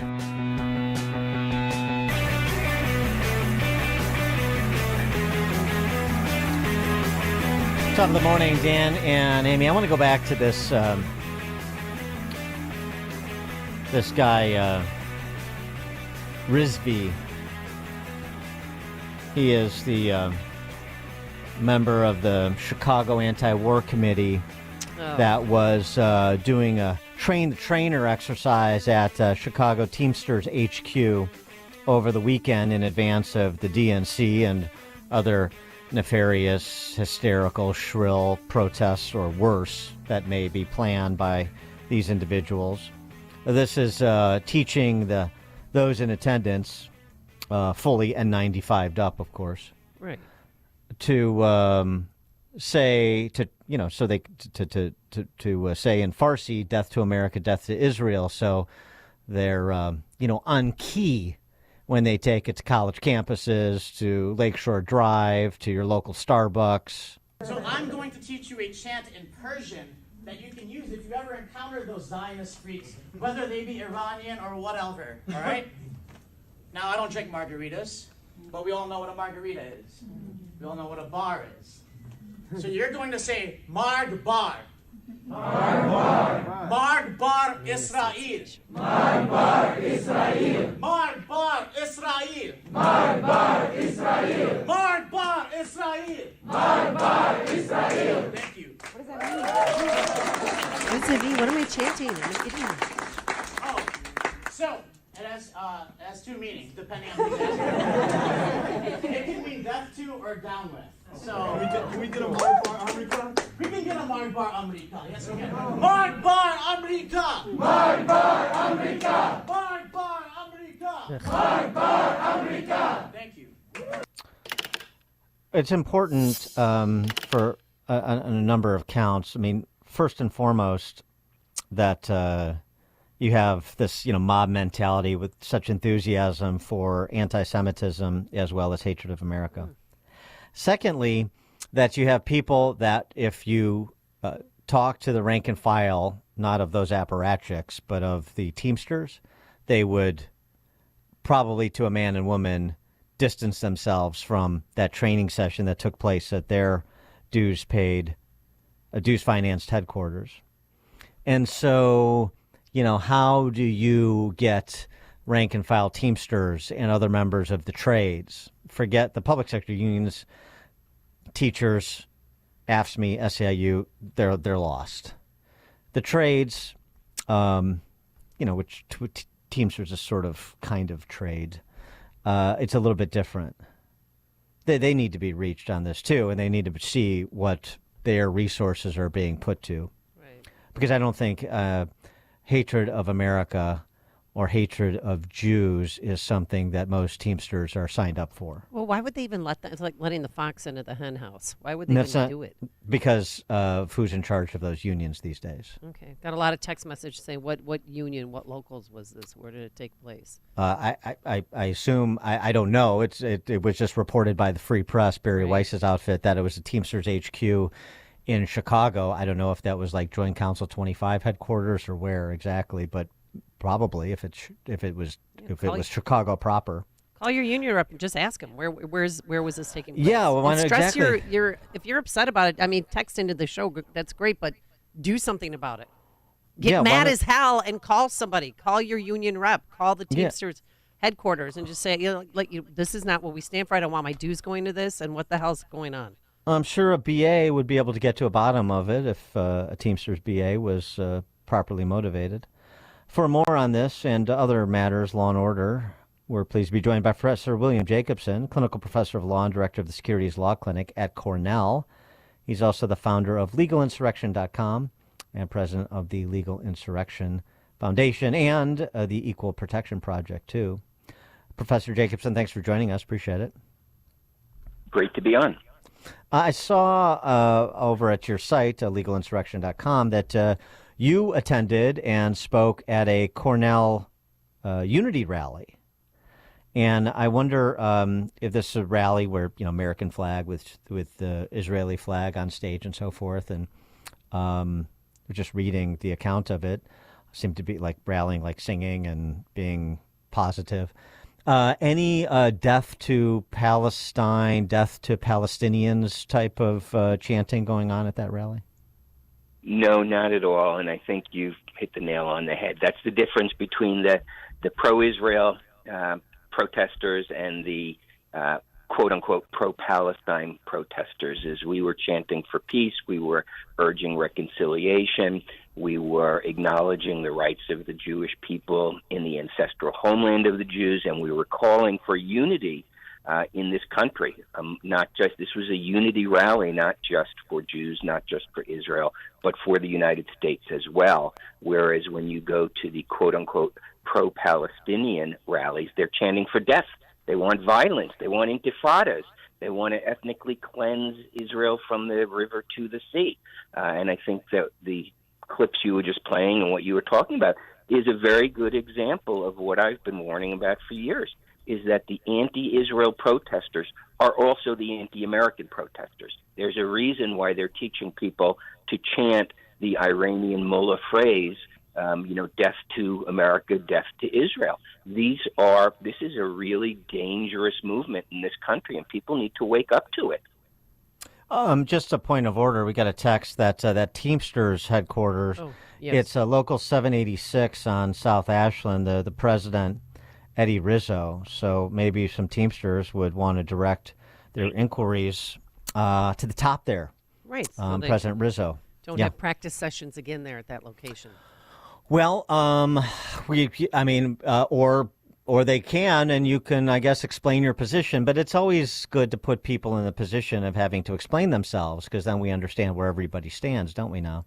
Professor Jacobson, so what do you sense is the temperature on college campuses? Your own, the Ivy League, probably you're closest to, but after the sort of after the October 7th terrorist attack, and then there was the beginnings of the Israeli response, and that generated the pushback from the Students for a Free Palestine and these other campus groups. And now you've got Democrat politicians like Elizabeth Warren saying that Israel is guilty of genocide. So but then you have unity rallies like you had on Cornell. So I'm just trying to get a sense of what you think the status of things are on college campuses, was sort of the incubator of some of this silliness. Well, certainly on the surface, it's extremely hostile that the movements are anti-Israel. They want the destruction of Israel. So the the voices on campus, the loudest voices, are clearly extremely hostile. I don't think that necessarily represents a majority opinion, but, it only takes 10% of a campus to be activated and 10% of a campus to, chant these things, and it seems like a lot of people. So I think there is a real problem, but I think the superficial problem may be worse. Now, that superficial problem is a problem. I mean, at Cornell, we've got these students marching through libraries and through classroom areas with bullhorns, disrupting people, and the administration has struggled to deal with it. I think the administration here should deal with it the way a couple of other schools have recently, which is if you're going to violate our rules, you're going to get written up, and if you do it blatantly and you do it after you were asked to stop and you keep doing it, we're going to suspend you. I think that, enforcing the rules equally to all people is the answer to this. And at Cornell, you're not allowed to march through a classroom area with bullhorns because people are entitled to teach and people are entitled to study. So I think, I think that superficially it's extremely bad. I don't know to what extent it reflects the underlying student sentiment. I wanted to get your reaction to what happened over the weekend in Memphis, Tennessee, where a police officer was murdered. 2 other officers were injured by a suspect that had been released just a month earlier by the local prosecutor, a Soros-funded prosecutor, who eliminated cash bail because it marginalizes minority communities, he said, a story we've heard before. And so this guy, despite having an arsenal, what the left would normally call weapons of war, possessing these weapons illegally, being in a stolen car, was released on his own recognizance last month. Now he opens fire on police and he kills a police officer just last weekend on Friday morning. So, I remember during the defund the police move, the height of it, you had some black residents of Minneapolis sue, saying basically an equal protection claim, saying they were not, but local, but sort of a quasi equal protection claim, but at the local level, that there's this guarantee in the Minneapolis St. Paul Charter that equal police resources for every neighborhood, and these black residents of a majority black neighborhood saying we're not getting equal police resources and we want them because we want to be protected from the criminal element, and they won. And I wonder if there is additional plays on that order or plays of a similar nature for residents to make who are being terrorized by the criminal element who is being facilitated by, shockingly but true, their local justice system. Yeah, well, I think that's a problem. The post George Floyd has cost defund the police movement, Black Lives Matter movement has cost hundreds of people their lives, and most of those hundreds of people are in the black communities and policemen. And so it really, they have unleashed a reign of terror on our society, but they call it, prison reform, or they call it justice reform. But everybody knew at the time that's not what it was. And so we have these terrible situations. And I think people need to elect better prosecutors and need to change the laws. There's no reason why these people should be released without bail, without any conditions, should be allowed, to roam around society free when they've been charged with these serious offenses. But they keep doing it over and I mean, they know it's not working. They know people are dying because of the consequences of their actions. Do you think they're just not reversing it because they don't want to admit that they made a mistake? I think the people behind that movement are so ideologically addicted to tearing down our system that they are not going to give up any part of their effort. So I think it's purely ideological. I don't think they care. I think they view our entire system as irredeemably corrupt and irredeemably racist, and anything they can do to puncture that system and try to tear us down, they'll do. I mean, I've seen these people for a long time, and I've been on your show many times talking about them. They are really hardcore ideologues. These are the equivalent. They may not profess communist ideology, but whatever their ideology is, they are true believers. They really hate our system, and they don't care. I really think these activists do not care that police are getting shot by people released. No, I mean, we had the clip this morning, Cornell West, Ivy League professor, He announced his VP candidate, Melina Abdullah, former head of Pan-African Studies at California State University. And she is the co-founder of BLM, Black Lives Matter LA. And her position is that, historically, police were slave catchers, and they continue to be slave catchers into the 21st century. So it's pretty clear ideological stance that she's taking and the implications of said stance, which is to defund police, which is where she is. So, I mean, it's not like they're couching their views. And so my question is, particularly with like the concept of your Equal Protection Project, is there areas of the law where people should look for the possibility of novel causes of action to demand police protection or criminal justice, the upholding of criminal statutes where they're being willfully ignored by prosecutors and judges, for example? I don't think there's a civil lawsuit answer to it. Prosecutors have broad discretion, and judges who release these people have basically absolute immunity for the actions they take as judges. So the answer here is political. People need to stop electing what in many cases are these Soros-backed prosecutors. That's the answer. And if your local Democratic Party is putting these people in place and running these people for office, then maybe you need to vote against them. Because let's face it, this is a Democrat Party problem. This is not a Republican Party problem. Yeah, I just wanted to get clarity. Just to drive the point home, it's a political problem that requires a political solution at the ballot box. Professor William Jacobson, clinical professor of law, director of the Securities Law Clinic at Cornell, founder of LegalInsurrection.com, and president of the Legal Insurrection Foundation. Professor Jacobson, thank you as always. Appreciate it. Great, thank you. Thank you. And he joined us on our turnkey.pro answer line. It's news, opinion, insight. This is Chicago's Morning Answer on AM 560. The Answer. Did the Protestant Reformation suffer a premature death? Absolutely, argues the riveting book, Reviving the Reformation by Dr. Daniel Lang. The book of Acts chapter 21 verse 20 reports that myriads or tens of thousands of Jewish believers dwelled in Jerusalem, and they were all zealous for the Torah. Their leaders were guiding the early Messianic faith. 40 years after the death of Jesus, however, the Jews revolted against Rome. This rebellion caused a Roman hammer to crush Israel, destroying the temple and Jerusalem. Following this devastation, the leadership of the Jerusalem church fell into other hands. Reviving the Reformation recovers the lost first-century Messianic faith. It answers the most difficult questions that some dare not ask about traditional Christianity. Buy Reviving the Reformation on Amazon. For a deep discount, purchase the book securely from the author at revivingthereformation.com. That's revivingthereformation.com. And like Reviving the Reformation on Facebook. With biblical faith fading fast in Western culture, now is the time to restore the truth by reviving the Reformation. The IRS is the most powerful collection agency on earth, and if you owe back taxes, the news isn't good. The IRS is raising the interest rate it charges on unpaid taxes, and further rate hikes are expected. Most people don't know it, but the IRS adds interest charges to your tax debts daily. So if you owe the IRS today, you'll owe even more tomorrow. And it doesn't stop until you get right with the IRS. The good news is getting right can start with one phone call to Optima Tax Relief, America's #1 tax relief firm. Optima's tax professionals specialize in the Fresh Start Initiative, a powerful IRS program that can save you thousands if you qualify. In fact, the experts at Optima have resolved over $1 billion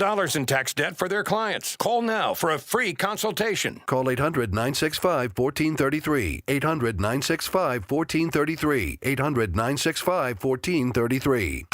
Optima Tax Relief.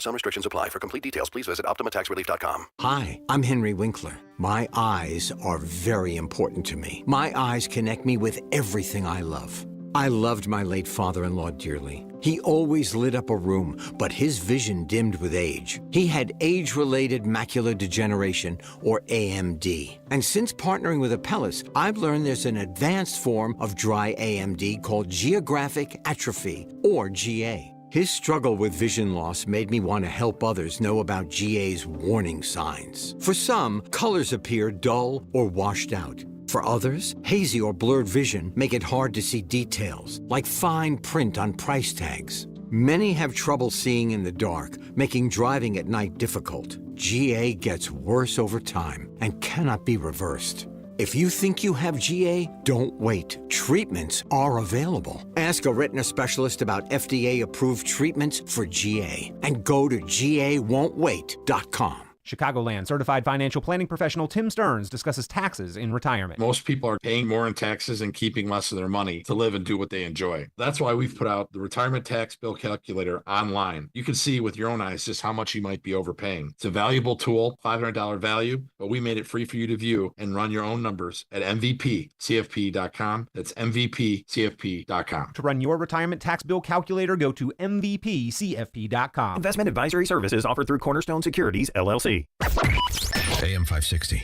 Answer. All right, coming up on Chicago's Morning Answer. It is tax day. Did you file your taxes, Amy? Months ago, honey. Don't you worry about me. Mama's rolling in the dough this year. I'm still a little bit lightheaded after the check I had to write. Yeah. Coming up at 8:08, we'll talk to principals with fairtax.org about how in a better America we could broaden the tax base and provide tax relief for productive people in this country. That's at 8:08. But now let's head into the newsroom. Here's Mike Scott. A man killed in a motorcycle crash on the south side in Christian Soto is in court today. WIND Chicago News Time, 8 o'clock.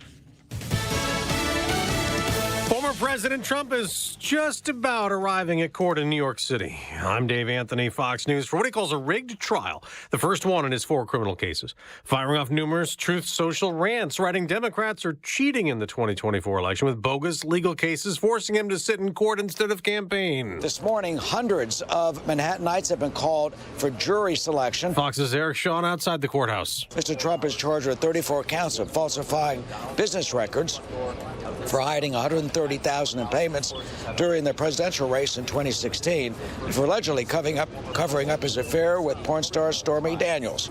He denies that. Now, the former president's also still trying to get a New York appeals court to delay the trial, fighting a judge's gag order. The FBI's opened a criminal investigation in Baltimore into the collapse of a bridge taken down after a cargo ship smashed into it last month, killing 6 workers on the bridge. 2 law enforcement officers are dead in New York after an attempted traffic stop last night led them to a gunfight at a house in Salina. As a result of the exchange of gunfire, 1 SPD officer and 1 Onondaga County Sheriff's deputy were struck by gunfire, as well as the suspect. Syracuse Police Chief Joe Cecil says all 3 were killed. Israel's war cabinet's meeting now, considering a response to Iran's weekend attack. Fox's Trey Yingst in Tel Aviv. Now, I just got off of a briefing with a top Israeli Air Force official who gave more information about the coalition efforts to shoot down these hundreds of missiles and drones. They did have some advance notice, and that's part of the reason they were so successful in shooting down so many of these missiles and drones. Now, President Biden's urged Israel to show restraint, saying the U.S. will not participate in any Israeli response. Americans shopped more last month. Retail sales rose a better than expected 0.7%, a little less than in February after a January sales decline. It's Marathon Day in Boston with a lot of security. 11 days after the deadly bombing. The first competitors in wheelchairs about to start the race right now. America's listening to Fox. 8:02 on AM 560, The Answer. Sunshine and 50 degrees this morning. Mayor Brandon Johnson today will ask the Chicago City Council Budget Committee for $70 million more to care for many migrants who cross the border illegally. Much of that money is set to come from a reserve fund.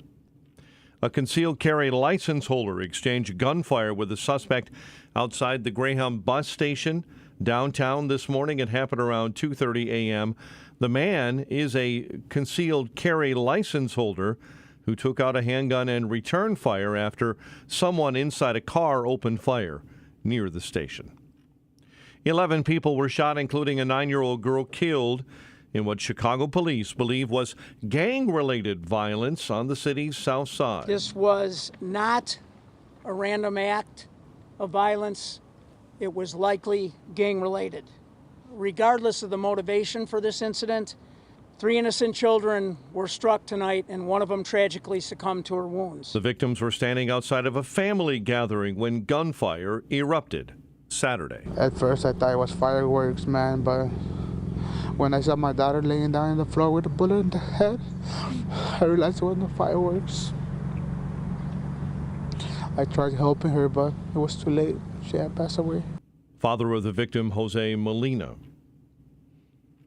A 21-year-old man was shot and killed inside an apartment building overnight, the shooting taking place along West 82nd Street on the south side.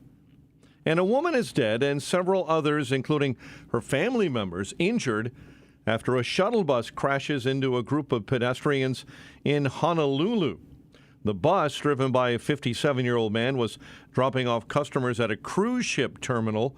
According to authorities, the Illinois woman was traveling with her husband and another couple, both of them celebrating wedding anniversaries.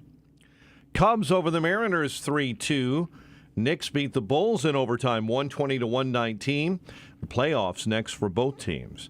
Reds over the White Sox, and Scotty Scheffler is your Masters winner. The news, a service of Turnkey.pro. Turnkey's real-time threat hunting defends you, your employees, and your customers from vulnerable cyber attacks. Shield your complete infrastructure from malware, phishing scams, and other threats. Turnkey has solutions to protect your business. Visit turnkey.pro. 8:04. Time for the AM 560 Business Beat. A service of Signature Bank. Visit signaturebank.bank for all your commercial banking needs. Now the latest from the Fox Business Network. I'm Stuart Varney, and this is the Fox Business Report. Goldman Sachs is reporting a better than expected quarter. The stock is up 3%. Crude oil prices are moderating this morning. Prices rose before Iran's attack on Israel. Tesla could be cutting 14,000 jobs globally. Industry publication Electrek says CEO Elon Musk revealed the plans in a memo to staff, saying the cuts will impact more than 10% of its workforce. Tesla delivered fewer cars than expected in the recent quarter. The Wall Street Journal says sales of gas-electric hybrids remain strong, up 43% at the start of the year, while electric vehicle sales were up only 2.7%. Car shoppers cite high prices for EVs and concerns about charging availability. That's your Fox Business Report. I'm Ginny Cosola, invested in you. 8:06. We'll have a check of traffic and weather on the way next on AM 560. Mike Gallagher says it's obvious what the left wants. I don't even know if I care what the process is that these judges are arriving at. Whatever it is, it's flawed. I don't care about the process. They might as well just come out and admit they don't want any rules to apply. They don't want any common sense. They don't want any justice. They want him financially and politically destroyed. The Mike Gallagher Show, weekdays at 9, right before Dennis Prager at 11 on AM 560. The Answer. You've heard Rumpke's Garage commercials on AM 560, and now they specialize in servicing Sprinters and light-duty diesels. But the experts at Rumpke's also service Isuzu and Chevy low-cab forward trucks. So if you own an Isuzu or Chevy low-cab forward truck but aren't sure where to get it repaired, take it to Rumpke's Garage, your #1 dealer alternative for repairs to your Isuzu NPR, Isuzu F-Series, or Chevy low-cab forward truck. Whether gas or diesel, your truck is the lifeline of your business. That's why Rumpke's Garage offers free loaners while your truck is being serviced. They'll even pick up and deliver for your convenience. Rumpke's Garage has the factory scan tool to properly diagnose Isuzu and Chevy low-cab forward trucks. Their commitment to your business is backed with a complimentary maintenance plan and free 2-year warranty. Go to Rumpke'sGarage.com to learn more about their specialization in Isuzu and Chevy low-cab forward trucks and schedule your appointment today. That's Rumpke's, REMKES, Garage.com. Balance of Nature's fruits and veggies supplements, changing the world one life at a time. A lot of times people don't understand what a supplement is. A supplement is in addition to your regular foods. It's really just an incredible formula, and I've been doing nutrients for 43 years.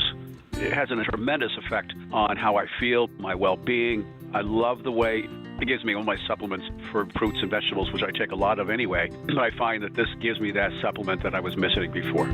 Start your journey with Balance of Nature supplements. Call 1-800-246-8751 or go to balanceofnature.com and sign up as a new preferred customer. And for a limited time, get 35% off your first order, plus $10 off any additional sets with free shipping and our money-back guarantee. Go to balanceofnature.com or call 1-800-246-8751 and get this special offer by using discount code CHICAGO. Let's see, if something costs less, but people are happier with it, that sounds like something to look into, and that is MediShare. Maybe you've heard switching to MediShare to pay for healthcare can save many families up to $500 a month, and that is huge. But it's also true that people are way more satisfied after making the switch, too. The member satisfaction rate for MediShare is double that of the typical health insurance plan. Double. MediShare works, too. It's been around for 30 years. Members have shared more than $5 billion of each other's bills. People love having telehealth and a huge nationwide PPO network. So, yeah, really, you can save a ton and like it better. Imagine being happy with how you're taking care of your health care. So if you're self-employed or part of the gig economy, or you just want a plan you're happy with, you can call right now. You'll get a price within 2 minutes. So see what you can save. This is a very, very smart use of 2 minutes. Here's the number you need. Call 877-64-BIBLE. That's 877-64-BIBLE. 877-64-BIBLE. 8:09, let's get an update on the roads. Team Hochberg Traffic Center time. Joliet, accident. US 52 and Briggs. Gurnee, accident in the cleanup stages. Belvedere and Hunt Club Road. This morning on I-80, police activity has 2 right lanes shut down. It's on the eastbound side of I-80 between Larkin and the Des Plaines River Bridge. Chicago's Morning Answer with Dan and Amy continues next. AM 560 Weather Center forecast. Sunny and warm and 72 today.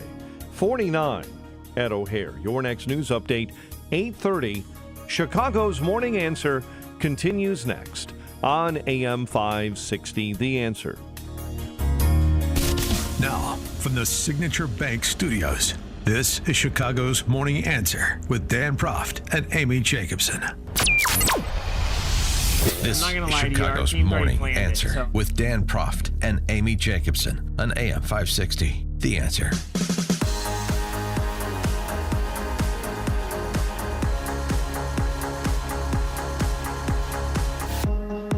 Top of the morning, Dan and Amy. We used to have Tax Freedom Day in this country that was, more celebrated. Didn't Tax Foundation, Americans for Tax Reform, Grover Norquist Group, Cato Institute, it's sort of become mooted over the years a bit, hasn't it? But, I mean, the bottom line is we work for, and especially in Illinois, you work for about the first 5 months of the year, first 4 to 4.5 months of the year for the government, just straight on state and federal income taxes. And then if you layer in regulation and the costs associated with that, then you get into midsummer in terms of your indentured servitude to federal and, in some cases, like in Illinois, state government.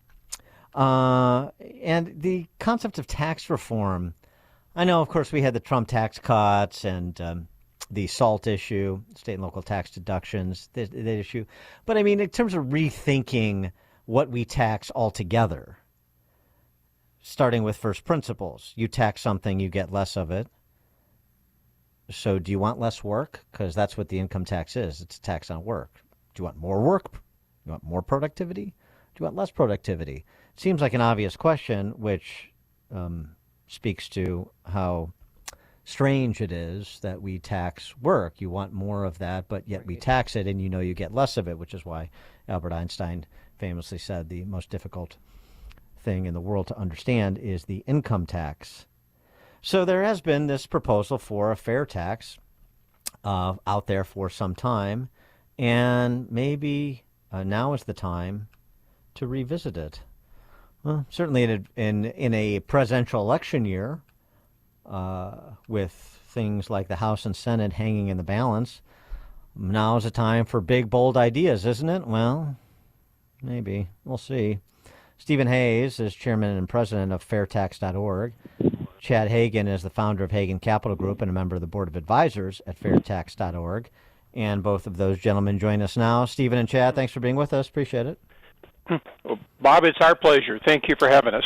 Oh, this is Dan, but My that's name's okay. Amy, but- Bob Or is close Dan, I'm enough. sorry. That's all right. Bob, Dan, I've been called worse. So the fair tax, it's an idea that's been around for a while. Is to paraphrase Victor Hugo, is it an idea whose time has finally come? Well, it's an idea. Its time is past due, but whether or not you can get through the bureaucracy and the elites who rely on the income tax to control people and the members of Congress to raise money, that's been our biggest issue all along. Nobody argues the points that you made in your opening, that it is a much better system. It's a system that rewards people who work. It's a system who rewards people who save. It's a system that rewards American producers and doesn't reward importers like our present system does. Economically, there's really not an argument which is better. It just comes down to the fact that many people have become so wedded to the present system for those reasons, control and money, that it's very difficult to move them. And that's why it takes people like all of us on the phone and all your listeners to start making pressure, because the one thing that they have to have is to be reelected.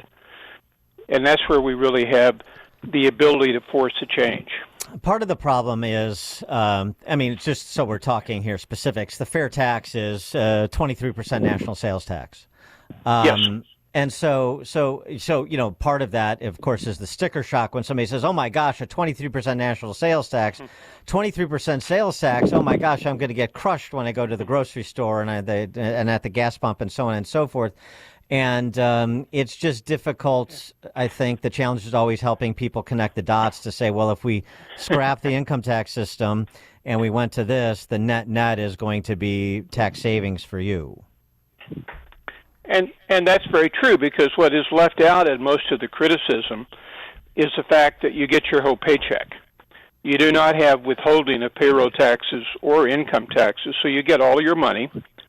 And you go out and you make your own decisions what to buy. The second thing that's left out is that people will receive a family allowance, we call it a prebate, the first of every month, to cover the spending they would do up to the poverty level. So a family making $40,000 of four would make the first $40,000 of purchases of new, underline the word new, goods and services and retail services without any fair tax being paid.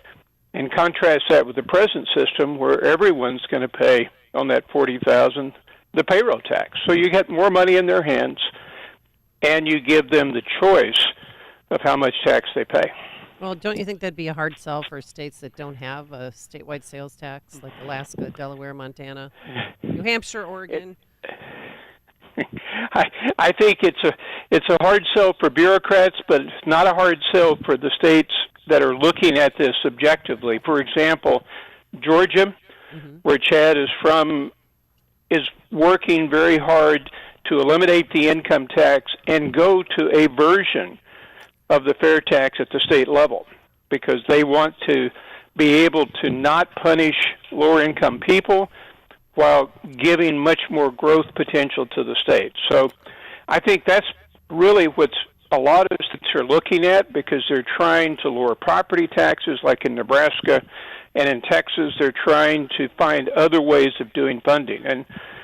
And as I said, Chad's been very active in this, and I think we're going to see this spreading across other states as well.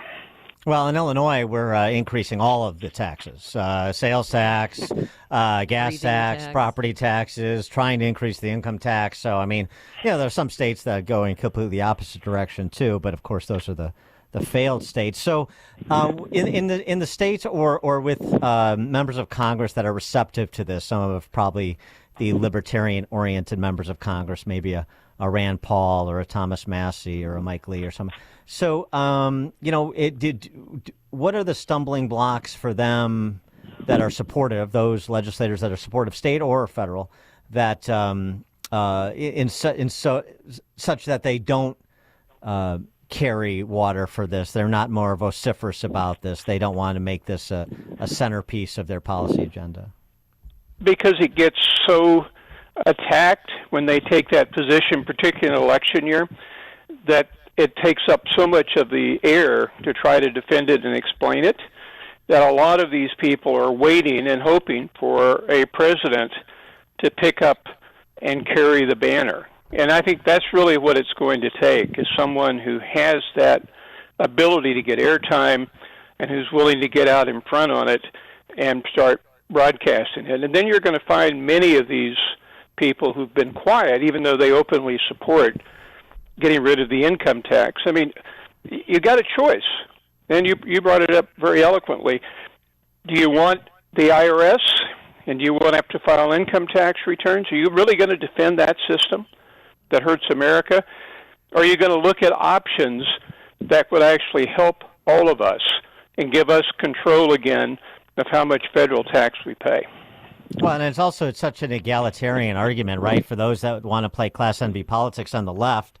I mean, this eliminates the need for so many tax shelters and tax attorneys for the people that are wealthy enough to afford them, and accountants and waiting in queue at H&R Block and all the. So I mean, it's also like simplifying your life in addition to reducing your tax burden for productive people. I mean, it broadens. Obviously, you've got every adult in America is going to pay taxes because you're paying the sales tax.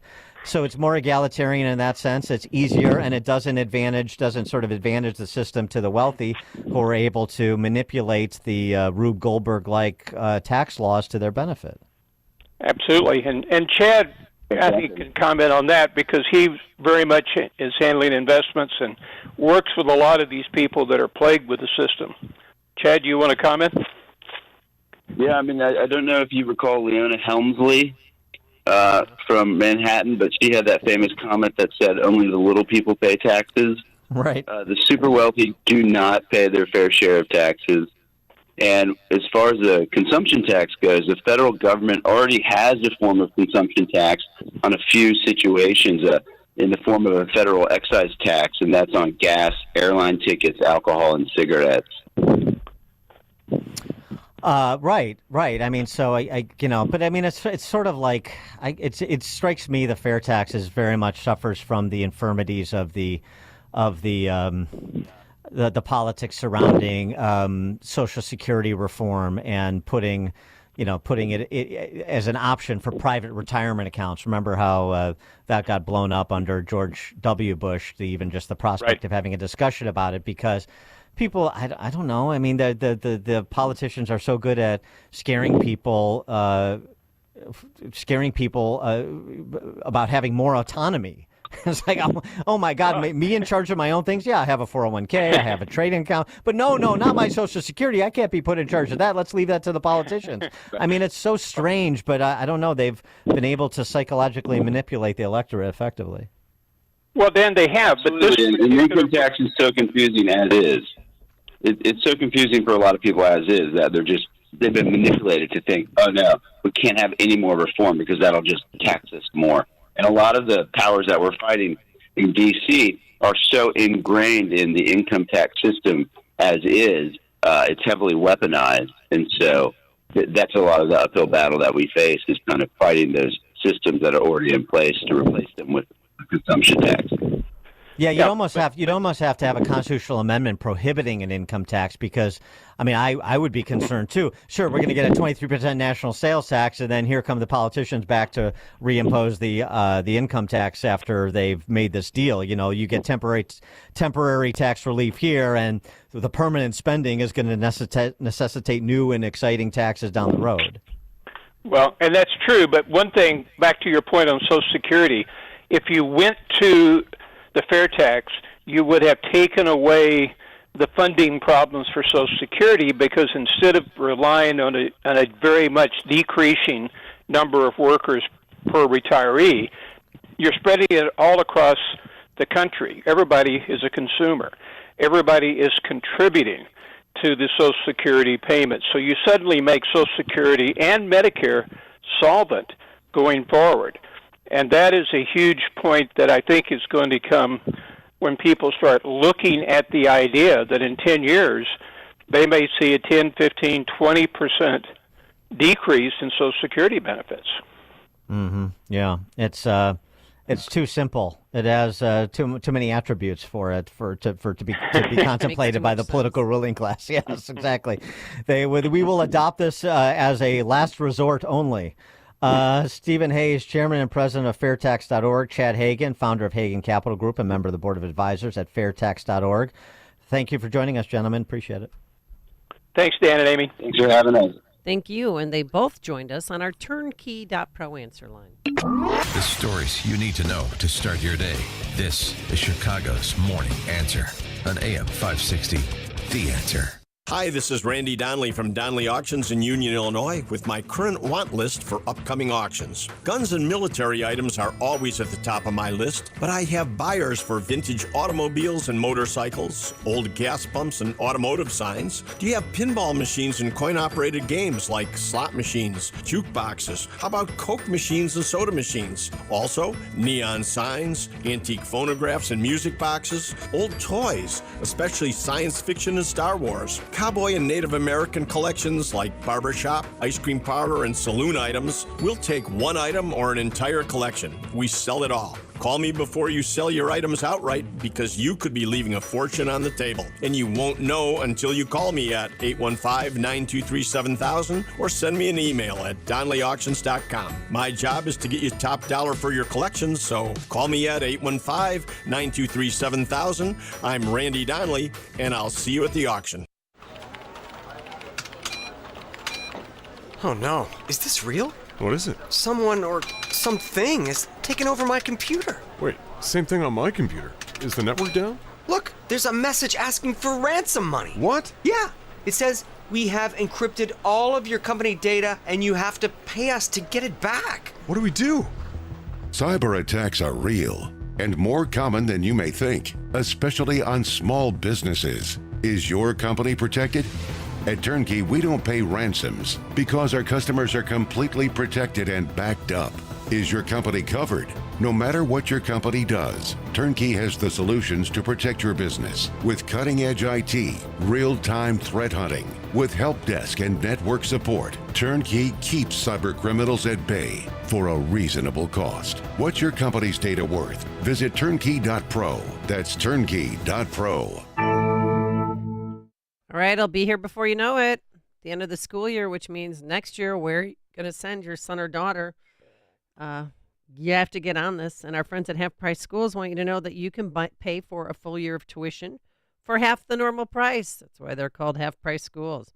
And you can take advantage of this great opportunity. It's simple. Find that private school near you, purchase a tuition voucher, and prepare to send your child off to school this fall. HalfPriceSchools.com has schools across the Chicagoland area, including Christian Liberty Academy in Arlington Heights, the old Arlington Heights High School location, St. Peter Lutheran School in Schaumburg, St. Andrew's Lutheran School in Park Ridge, Ravenswood Christian in Chicago. The list goes on and on. Check it out for yourself. Go to halfpriceschools.com. Do not wait.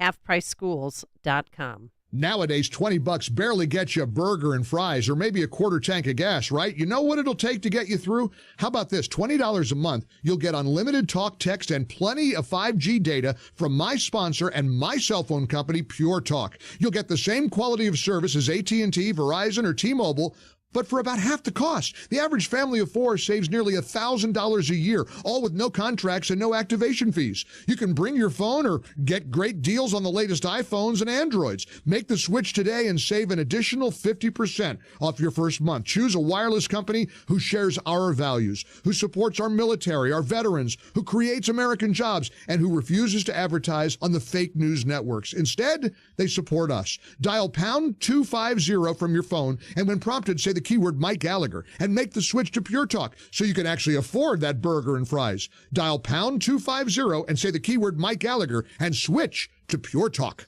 From breaking news and weather across the country to insight from the brightest minds in conservative opinion, it's Salem News Channel. Home to the biggest shows on TV, like Sebastian Gorka, weekdays at 3 p.m. Eastern, followed by Stacey Washington at 5. Join SNC, where facts are sacred, critical thinking is celebrated, and the pursuit of truth is unwavering.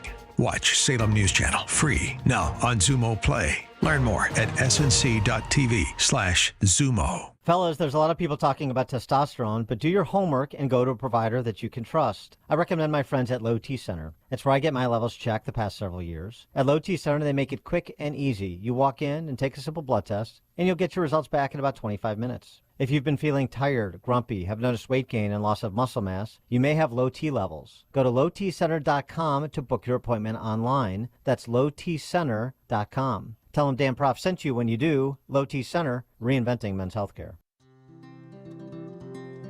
Balance of Nature's fruits and veggies supplements, changing the world one life at a time. A lot of times people don't understand what a supplement is. A supplement is in addition to your regular foods. It's really just an incredible formula, and I've been doing nutrients for 43 years. It has a tremendous effect on how I feel, my well-being. I love the way it gives me all my supplements for fruits and vegetables, which I take a lot of anyway. But I find that this gives me that supplement that I was missing before. Start your journey with Balance of Nature supplements. Call 1-800-246-8751 or go to balanceofnature.com and sign up as a new preferred customer. And for a limited time, get 35% off your first order, plus $10 off any additional sets with free shipping and our money-back guarantee. Go to balanceofnature.com or call 1-800-246-8751 and get this special offer by using discount code CHICAGO. Are you ready for an adventure of a lifetime? Journey with me, Mike Gallagher, and Dr. Sebastian Gorka on the Patriots Alaska cruise this summer. It's going to be an incredible opportunity to engage with other like-minded patriots on an epic 7-day cruise over 4th of July. Witness the untouched wilderness of Alaska while discussing America's future. Join Dr. Gorka and me, Mike Gallagher, from June 29th through July the 6th. Call 855-565-5519 or reserve online at patriotsalaskacruise.com. Hi, this is Pastor Calvin from Christian Liberty Academy in Arlington Heights. It is time to get your children and grandchildren out of the godless government schools. How can we subject our loved ones to forced, ungodly psychological examinations and perverse sexual teachings? You would not send your child to a school that teaches 2 + 2 is 5. What is being taught today is far worse and damaging to minds and hearts. We can help through our on-campus Christian school and homeschool program.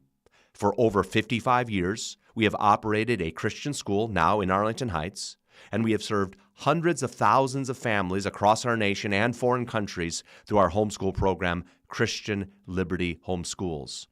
Visit ChristianLiberty.com to learn more or to schedule a tour of our excellent 12-acre facility.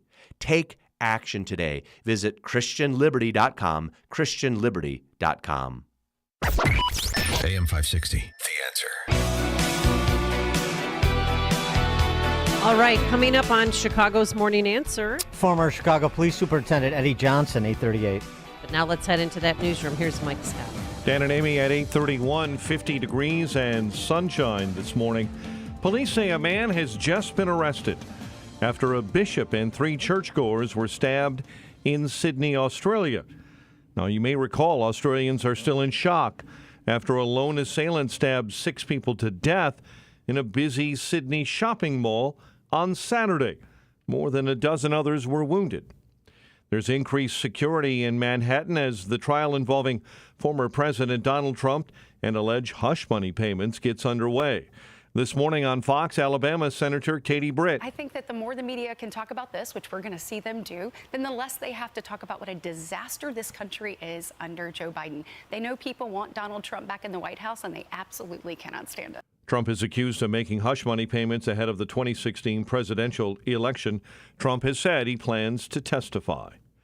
Israel is vowing to respond to Iran's weekend drone and missile attack, although aides to Prime Minister Benjamin Netanyahu said no final decisions have been made. The FBI reportedly opening a criminal investigation into last month's Baltimore bridge collapse of the Key Bridge. Agents have boarded the cargo ship that crashed into support pillars, sending the span to the bottom of Baltimore Harbor. Mayor Brandon Johnson will ask the City Council Budget Committee for $70 million more today to help care for many migrants who crossed the border illegally and were sent to Chicago. A man charged with the killing of 4 people and injuring 7 others in a 20-minute attack in Rockford will be arraigned today. Christian Soto has been ordered by a judge to stay behind bars until his trial.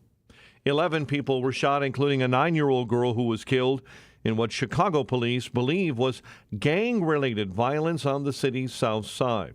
The victims were standing outside a family gathering when the gunfire erupted Saturday. At first, I thought it was fireworks, man, but when I saw my daughter laying down on the floor with a bullet in the head, I realized it wasn't the fireworks. I tried helping her, but it was too late. She had passed away. The father of the victim, Jose Molina. Unofficially, 8 were killed and 42 wounded in violence tied to gangs and guns on the south and west sides. Oberoi Ice Dairy is filing for bankruptcy. The North Aurora-based company filed papers in court listing more than $4 million in debt to creditors. Cubs beat the Mariners 3-2. Knicks topped the Bulls in OT 121-19. The playoffs for both teams next. Reds beat the White Sox 11-4. Scotty Scheffler, your Masters champion. 8:34 and a check of traffic and weather on the way next on AM 560. Dr. Sebastian Gorka knows why they keep coming for Trump. They want him in prison or worse. Why? Because it's clear. If the election were free and fair and if it occurred today, it would be a 49-state blowout. They know that if this man comes back and he can only serve 1 more term, he doesn't have to compromise with anyone. Therefore, he will be able to drain the swamp once and for all. America First with Dr. Sebastian Gorka. Afternoons at 3, right before Sean Thompson at 4 on AM 560. The Answer. Are you a driver of a Ford Power Stroke diesel engine? Tired of taking your Ford Power Stroke diesel in to be misdiagnosed or paying for repairs that don't fix the problem? Well, bring your vehicle to the diesel headquarters, Remke's Garage. The shop is equipped with state-of-the-art diagnostic equipment and highly trained technicians. Take it to the experts. Take it to Remke's Garage. Remke's Garage specializes in Ford Power Stroke, Chevy Duramax, Dodge Cummins, Mercedes Sprinter, and Isuzu diesel engines and transmission repairs. At Remke's, they'll make your vehicle repairs convenient by offering a free commercial loaner vehicle. Remke's Garage, where you won't spend $1,000 to fix a $100 problem. Call for details and to schedule an appointment at 800-5-REMKES or visit remkesgarage.com. Remke's Garage, your diesel headquarters. Relief Factor, pain relief that's natural, pain relief that works, and pain relief that attacks the source of the pain. That's the experience of tens of thousands of Americans who are taking Relief Factor right now. See their incredible video endorsements at relieffactor.com and then order your 3-week quick starter pack for just $19.95. That's less than $1 a day. Find out if it can work for you like it works for me by ordering your 3-week quick starter pack today. Relieffactor.com, relieffactor.com. Be the next success story. My doctor told me my cholesterol is borderline, so I took control with Garlic Healthy Cholesterol Formula. Garlic helps maintain healthy cholesterol safely and naturally. It's odor and taste-free, and Garlic is a world leader in garlic potency. I'm taking charge of my cholesterol with Garlic Healthy Cholesterol Formula, cholesterol's natural enemy. These statements have not been evaluated by the FDA. This product is not intended to diagnose, treat, cure, or prevent any disease. The term natural references only the garlic in the product. Use as directed. 8:37. Let's get an update on the roads. Team Hochberg Traffic Center time is a service of Del Bacchio Marchetti Group of App Properties, Christie's International Real Estate.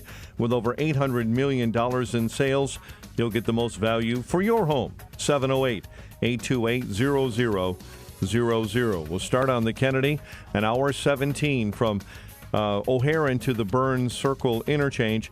Accident, right lane blocked on the outbound Kennedy between the Circle and Washington. Stevenson, solid inbound 1st Avenue to Kedzie. Chicago's Morning Answer with Dan and Amy continues next. AM 560 Weather Center forecast. Sunny and warm, high 72. Currently 56. Your next news update is at 9. Chicago's Morning Answer continues next on AM 560. The Answer. Now, from the Signature Bank Studios. Only the biggest stories, only the biggest guests, and only the biggest opinions. This is AM 560, The Answer.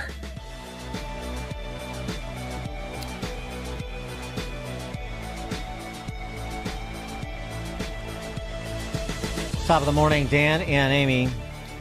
Andrea Kirsten is the head of COPA, a civilian oversight body when it comes to police.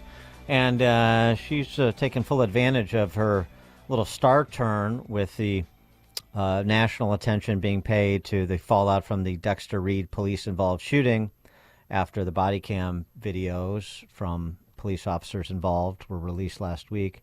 She was on CNN over the weekend explaining what COPA is doing.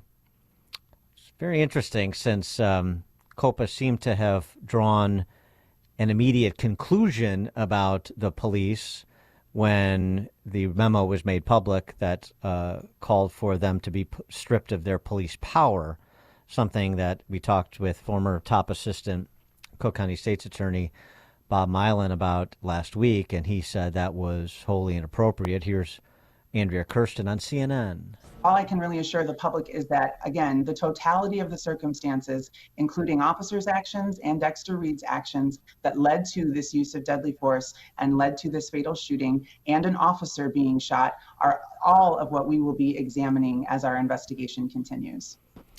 Yeah. I don't like that she was on CNN. She should just be quiet and conduct the investigation, don't you think?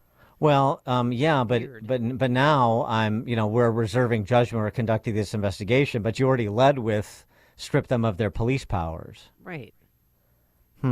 Something else, too, that's, of course, the Chicago Press Corps is doing the bidding of their fellow travelers who are anti-police. You saw the story perhaps over the weekend in the NPR Times. The 5 Chicago police officers involved in the fatal shooting of Dexter Reed have been investigated a combined 41 times since 2019. These are citizen complaints, with many of those complaints stemming from traffic stops. Right. People don't like being pulled over, and they say, oh, I was mistreated or what have you. The idea of complaints against police officers and tactical officers in this case that have the sort of interaction that they have, particularly in a climate where you're so encouraged to make accusations in the direction of police, and you can do so anonymously. 41 times over 5 years spread across 5 officers doesn't impress me much. I'd like to hear a lot of the particulars and any sort of adjudication to the negative before we place too much weight on that. But this is the sort of insinuation of guilt that the press corps is accustomed to do when it comes to police. Yeah, Black Club Chicago did the same thing, under the Freedom of Information Act. They got all this information with officers, and they're trying to vilify them as if, the people normally complain when people make a traffic stop. They have a right to do so. So also Mayor Johnson, he's trying to be copacetic, I think, to both sides. As mayor and as a father raising a family, including 2 black boys on the west side of Chicago, I'm personally devastated to see yet another young black man lose his life during an interaction with the police.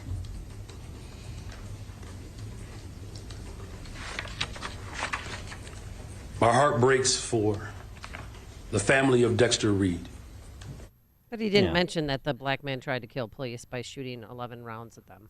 Yeah, but he did the day after the videos were released when he said, oh, and also there was an officer who shot and he was black too. And if the bullet had been a few inches in a different direction, he could have been killed. I mean, he's trying to middle the issue, but his real disposition, I think is pretty obvious. It has been since he was a professional organizer with CTU and really as a candidate until he sort of had to reposition himself a little bit, where I never said I'm for defunding police. I said that's a position that's out there. Yeah. That's nice pivot. So, you know where he's coming from. Everybody knows where he's coming from. And everybody knows that the antagonism towards police, particularly layered in with racial politics, still sells, unfortunately. We can't get past the racial politics just to talk about people obeying the law or not obeying the law. As our friend Charles Thomas is wont to say, this is about people who obey the law and criminals. People who obey the law and criminals. It's real simple if you make it just about everybody following the rules and being respectful of one another. And if somebody isn't, then that person needs to be held to account regardless of their race.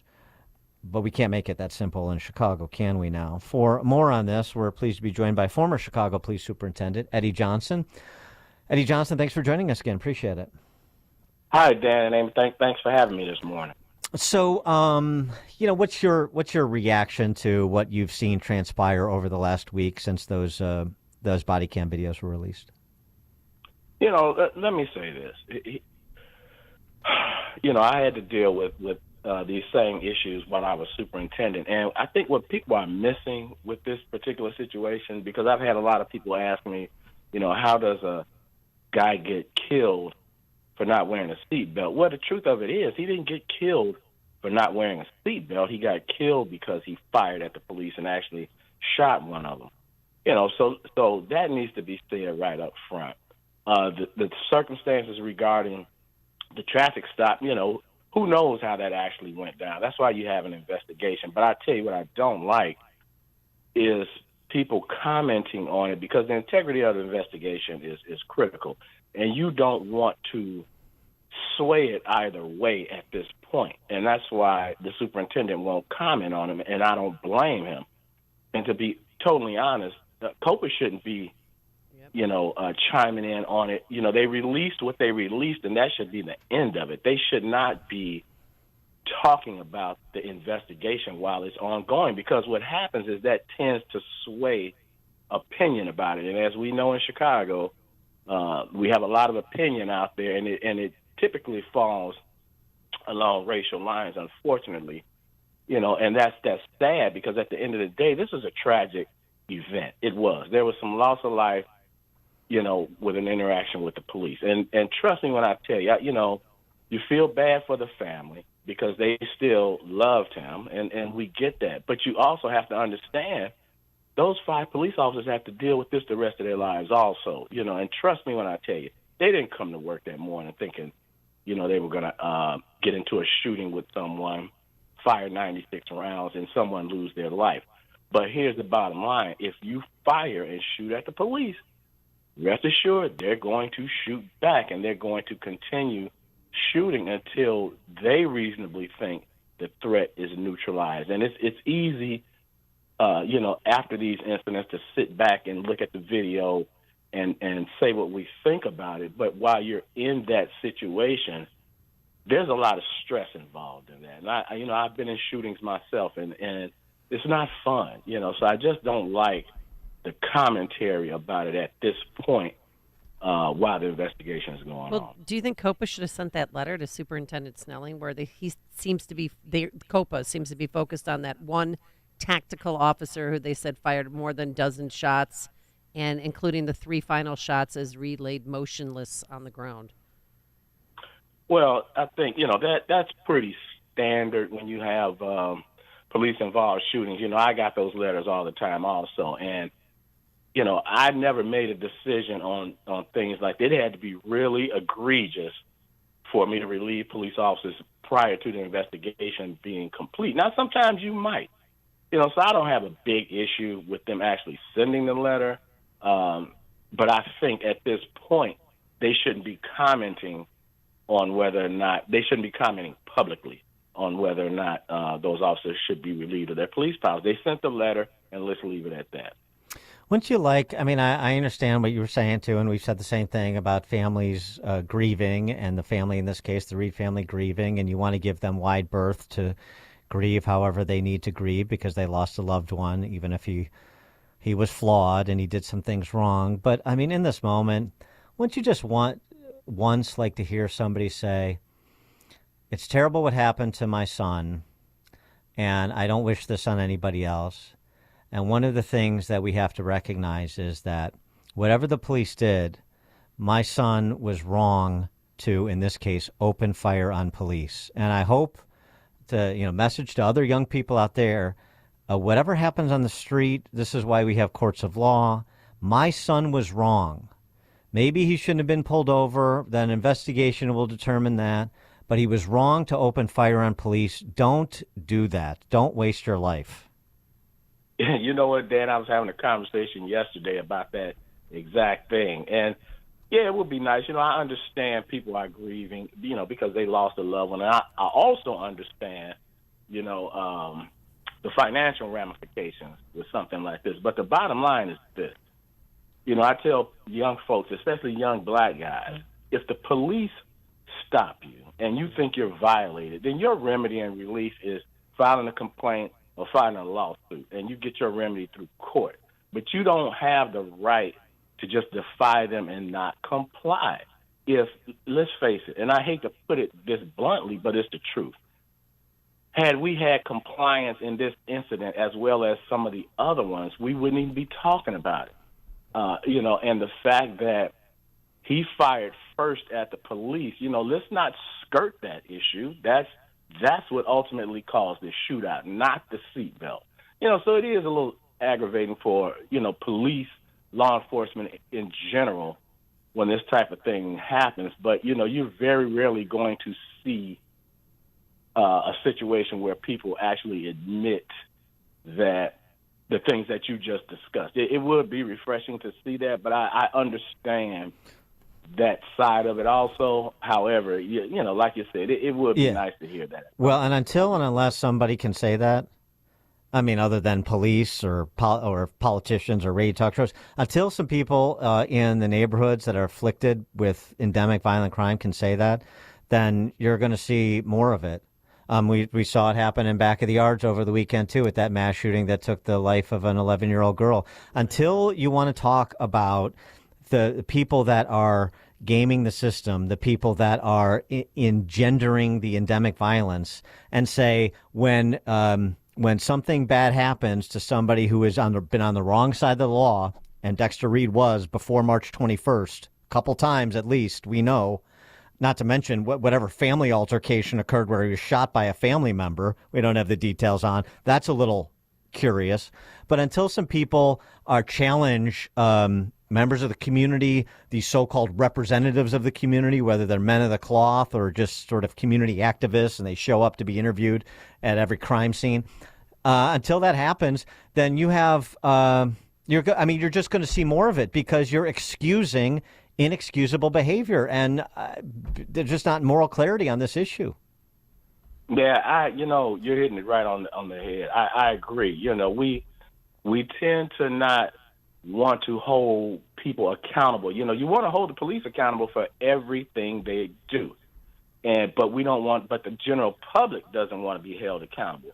So until that occurs, you're right. They just exacerbate the problem and encourage other people to, and I'm not saying particularly this situation, but I'm just talking about overall. That's why we have a repeat of people filing frivolous lawsuits against the police, because it's an easy way to make money at this point. And we all see that all over the country. So, when we get to that point, then I think we can lower some of this, the things that are going on right now. I think we can drive it down a bit. All right, Superintendent Johnson, of course, we have the DNC coming here in August. And what are you hearing? What kind of training police are going through now to be prepared for that event? Well, they are going through training, but just talking to police officers, out there in the field, they want more training than they say they're getting right now. Now, I don't personally have any knowledge of what they're actually doing, but I've heard several of them complaining that they don't think they're going to be ready. And let's hope that that's not the case.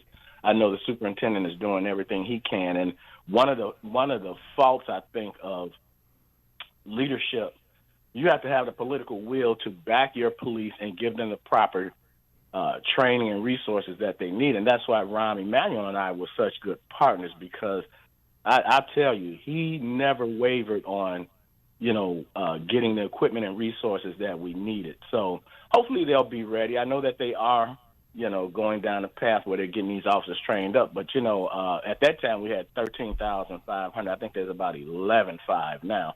So that's still a large amount of people to cycle through training. So let's just hope that they get it done.